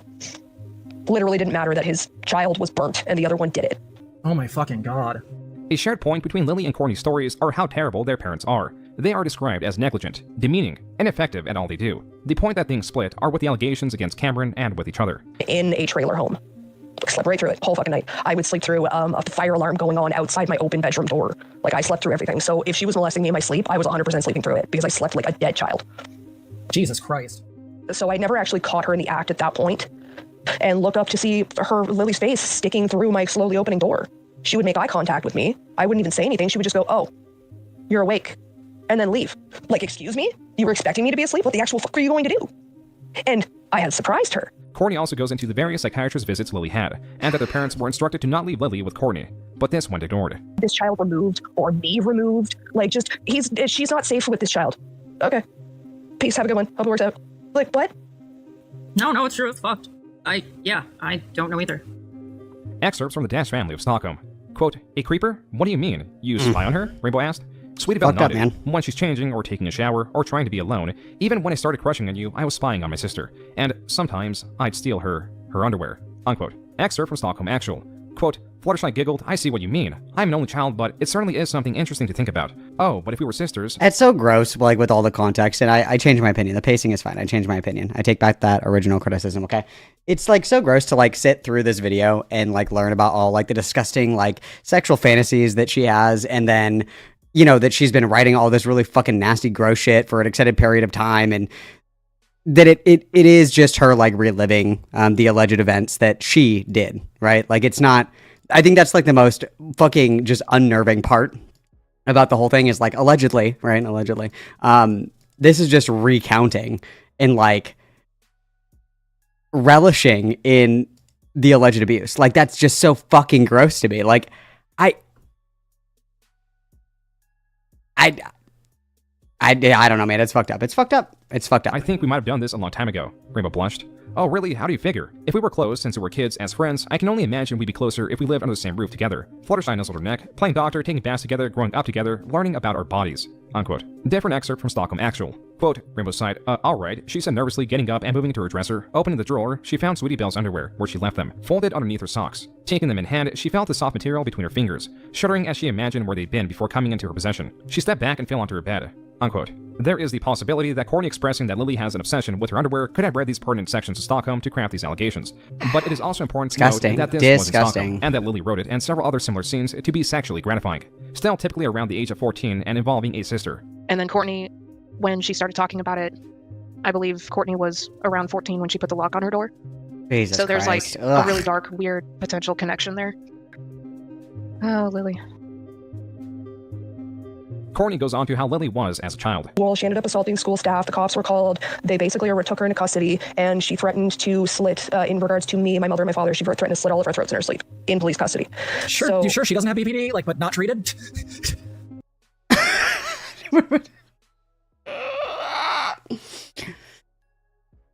There are BPD girlies everywhere for those with eyes to see. Like, what the fuck? Please. Sorry. Fuck. So they go and search the house, and they search Lily's room, and what did you know? They find 2 big meat cleavers and a large carving knife in the holes in her wall that my parents didn't even know were missing. Right after she threatened to slit our throats. Now, my room shared a wall with Lily's. This was hardly the last time the police were involved. She carved a knife in shop class out of wood, and then threatened a pregnant teacher with it. And then when that didn't get her what she wanted, she tried to push this pregnant teacher down a flight of stairs. So then the cops were obviously called, and they took her into custody, and they came and they questioned me because she was saying some worrying shit, and they basically asked me if she had been showing any worrying behaviors. So I directed them into her room, into the same holes in her wall where she had the knives, where she had her manifesto that she had shown me when she told me about her plan to shoot up Lockview High School. That's why she got expelled. Dude, what the actual fuck? No, bro. Come on. Oh, God. From Lockview High School and had to start going to Sackville High School. Jesus Christ. Lily has admitted to being, quote, suspended 63 times in 3 years, unquote. Though this number is likely an exaggeration, her... Bitch, I was gonna say, at that point, they would just expel you. That's a little excessive, I think. Suspended at all is a possibility. All of this, from the violence to the voyeurism, is exactly what Terra was talking to Britt about in 2013. Here, Terra tells Britt that Lily sleeps shirtless with her hair down, and that Britt, quote, would cream yourself if you got a good look at her, unquote. And that, quote, she won't let me do anything with her anymore, so I spy on her when she sleeps, unquote. And then here, Terra states that Lily told her if she were to end herself, that she jokingly said she would take down as many people with her as she could. As for Courtney, she continued to talk about Lily on her Tumblr that went as, please tie my shoe. Lily, becoming aware of this, stated that she is giving everything to her lawyer just in case. Courtney, undeterred, continued to post about Lily, sharing an image of RBI where Lily states that, quote, having a hot sister is like having $19 in your bank account, unquote. Or the time Lily destroyed her room by punching holes in the wall or burning the carpet and the ceiling. The repairers took $10,000. But that was only done when Lily was sent to the hospital and was gone for a year and a half, meaning that Lily had to have been living in her increasingly destroyed room. And then Courtney made the announcement that she also plans on taking legal action against Lily, Cameron, and their parents. In several posts, Courtney goes into graphic detail of her accusations against Lily, and how Lily convinced her to do things. These go into Lily stealing Courtney's underwear, Lily observing Courtney having sleepovers in Lily's room and playing quote-unquote games. Courtney then, in September 2023, made a second appearance on Xena and Poppy's channel before having a falling out with them. What happened was bizarre. It begins with Poppy and Courtney flirting off-stream. Poppy sends Courtney furry porn as it seems to be a mutual kink, but what was sent was incest furry porn that She put it in here. Courtney, Oh my but she God. continued to flirt with Poppy, eventually sending her a nude photo of herself. Poppy writing out a timeline of events, and the timeline mentions that she was sent a nude by Courtney. Courtney becomes furious at the fact that the information of her sending a nude was shared. Quote, in the interim, the two of them have been making wild claims about me threatening to dox them or dead naming Poppy. What I did was threaten to come beat her ass if she didn't stop telling people she had nudes of me. Something she refused. Which again, you guys, feel how you want, okay? Like, I mean, I disavow violence, but like, yeah, maybe somebody's bragging that they have your news. It's like, you better shut the fuck up, you know, I'm gonna whoop your ass. Like, that's not out of pocketed. I mean, violence bad, don't do violence, don't threaten people, blah, blah, blah, whatever the fuck. But wow, what a treat, what a crossover, you guys, wow. Used to stop doing, and in fact defending her quote-unquote right to tell over 100 people that I sent her a nude once, unquote. This is what Courtney told Poppy. Quote, you better fucking delete every single thing I ever sent you, or I will fucking come after you, I swear to God. Tread fucking carefully, I have your dox info. Unquote. Poppy then clarifies that the nude itself was not shared, and perceives this as Courtney threatening to dox her. But Courtney states that this was a threat to come find them and beat them up, rather than a threat to release that person. Are you threatening to dox me right now? No, I'm not threatening to dox you. I'm just saying that I'm gonna come and beat your ass because I know where you live. Oh my God. There are some bangers in this video, dude. Oh my God. This is number 2 in the tier as right, this is obviously below I kept your last name is reparations and anti-colonialism. And then also, who could forget the zinger? That's my emotional support porn. Oh my God. Information, though she does contend that stating it that way was intended more so as a latter threat of doxing. But in this community, especially within Lily's opposition, this is not an isolated incident. Stepping into 2024, not only did relationships sour with Courtney and Poppy, but also a fair amount of Lily's opposition was turning against each other. On February 15th, 2024, creator Evangelina Skov released a 37-minute Essence of video on Thought Lily, too, guys. things like her Steven Universe video or Lily's obsession with Josh Scorcher. Is Evangelina Essence of Thought? Skov is a channel that rapidly releases content. While her video is accurate, it has been proven that Skov was reliant on screenshots for her claims rather than unmodifiable archive sources. For example, a proper archive source would be through a service that works in archiving web pages and saving URLs. And so one can verify through this unbiased medium that the information is accurate to the time the web page was saved. So with Skov reliant on screenshots shared through things like Reddit or other forums, runs the risk of basing your research off a screenshot that is entirely fabricated or just modified in a small but deceitful way.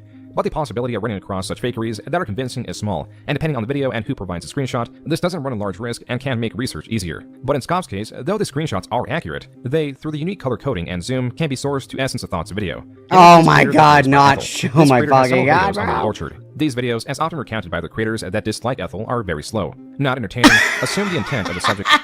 This video is such a treat. Oh my God, Annie's fucking shitting on Essence of Thought. To a dangerous degree, and have a large ego attached to them. With Skov's video performing somewhat well, and outperforming some of Ethel's own videos, Ethel, seeing that some of these screenshots she dug up were in Skov's video, emailed Skov, stating that the screenshots Skov's used were identical to her unique color coding of them, and then goes on to accuse Skov of plagiarism. Ethel continues by stating that there wouldn't have been a problem if she just cited her in some way.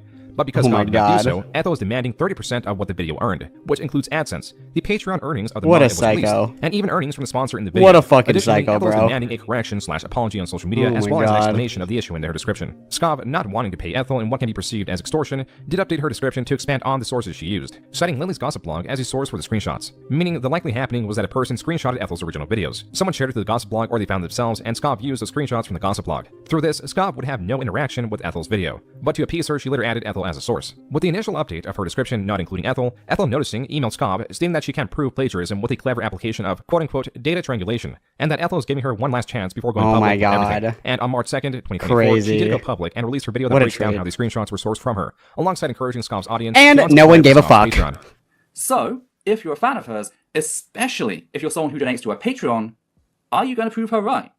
Or are you going to have some damn self-respect? Ethel, at the end of the video, also ties what she believes to be plagiarism as affecting her foot, teeth, and more. But the fact remains, at the time Evangelina Scout plagiarized me, I was getting ready to have surgery, meaning Not she the added foot! stress. Oh my God, It's this safe to is look back beautiful. now. All This is has been fucking pulled from my beautiful, work, dude. since all of my various Oh my appointments, God. first for my teeth, then for my foot, have been in the middle of the day. Not the I'm foot, here, dude. and Not I'm the ready to broken be happy. foot.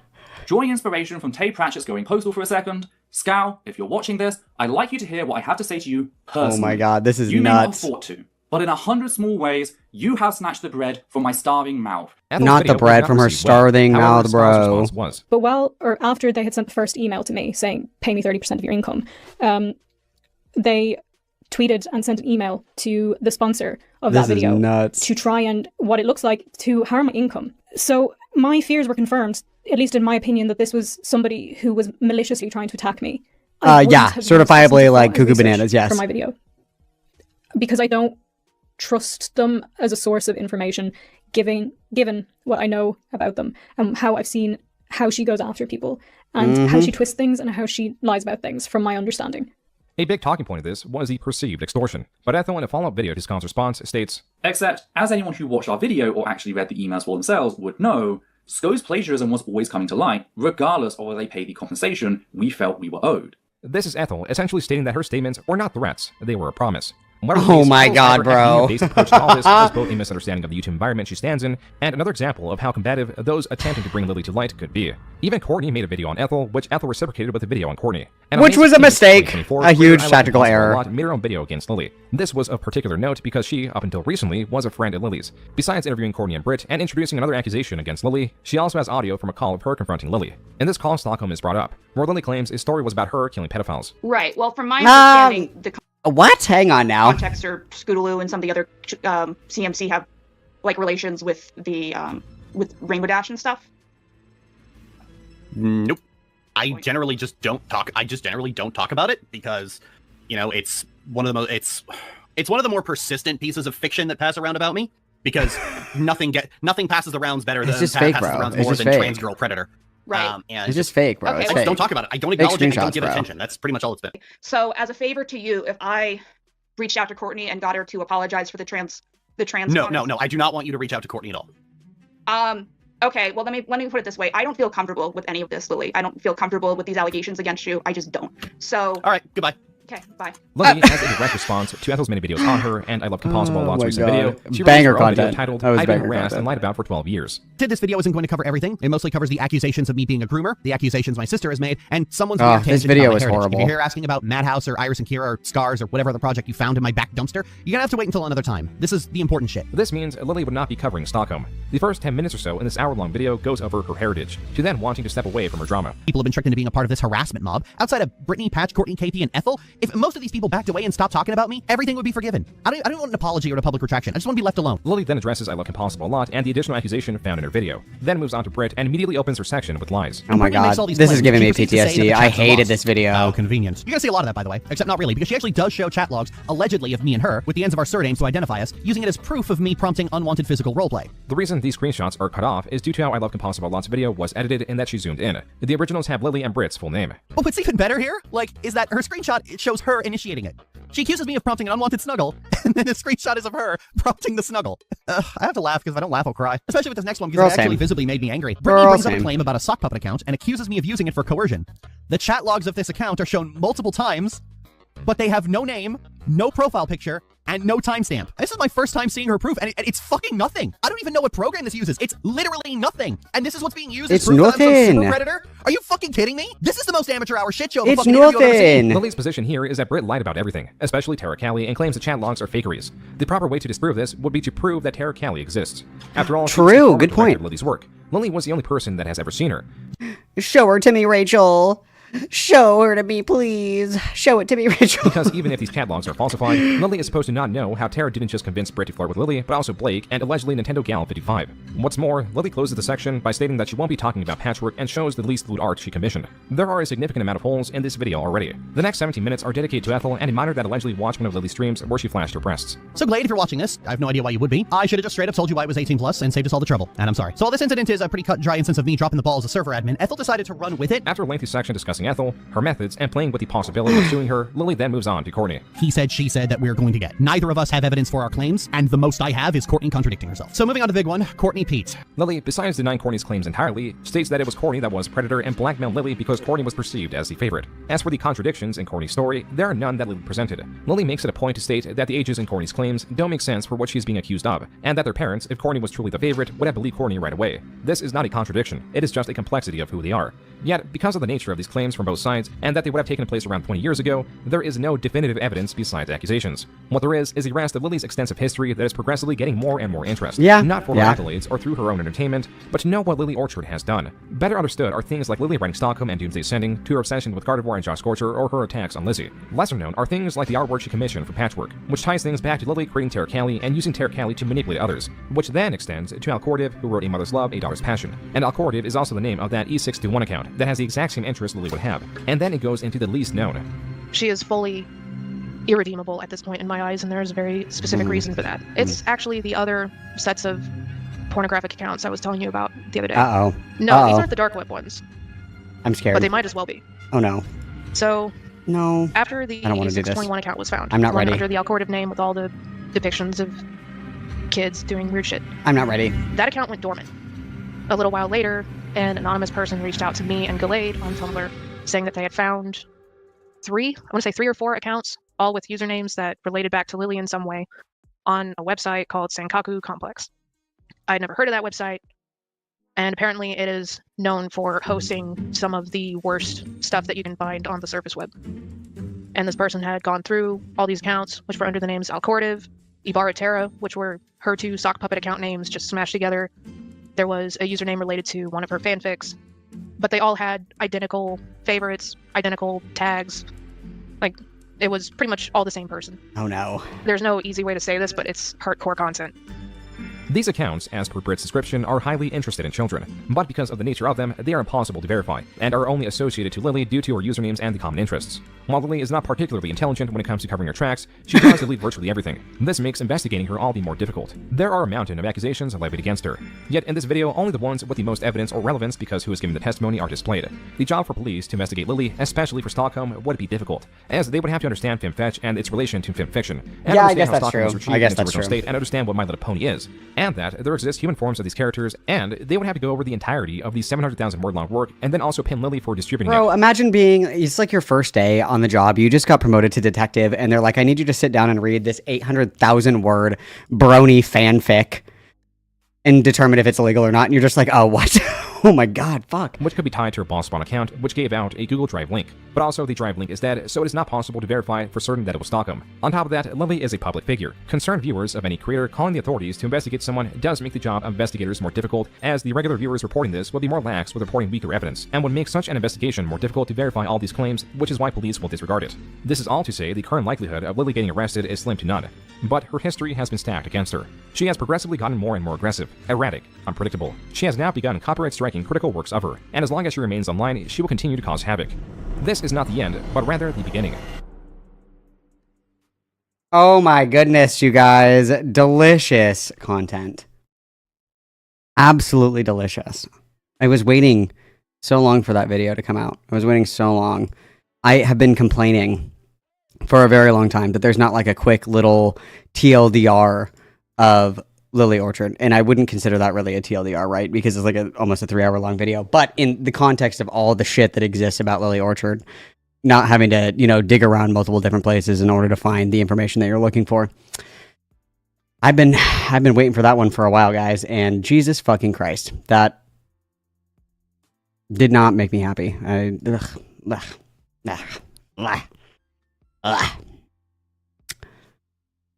Yeah, anyway, that video fucked real hard.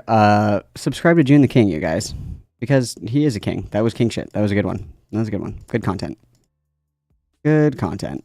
What a guy. What a guy.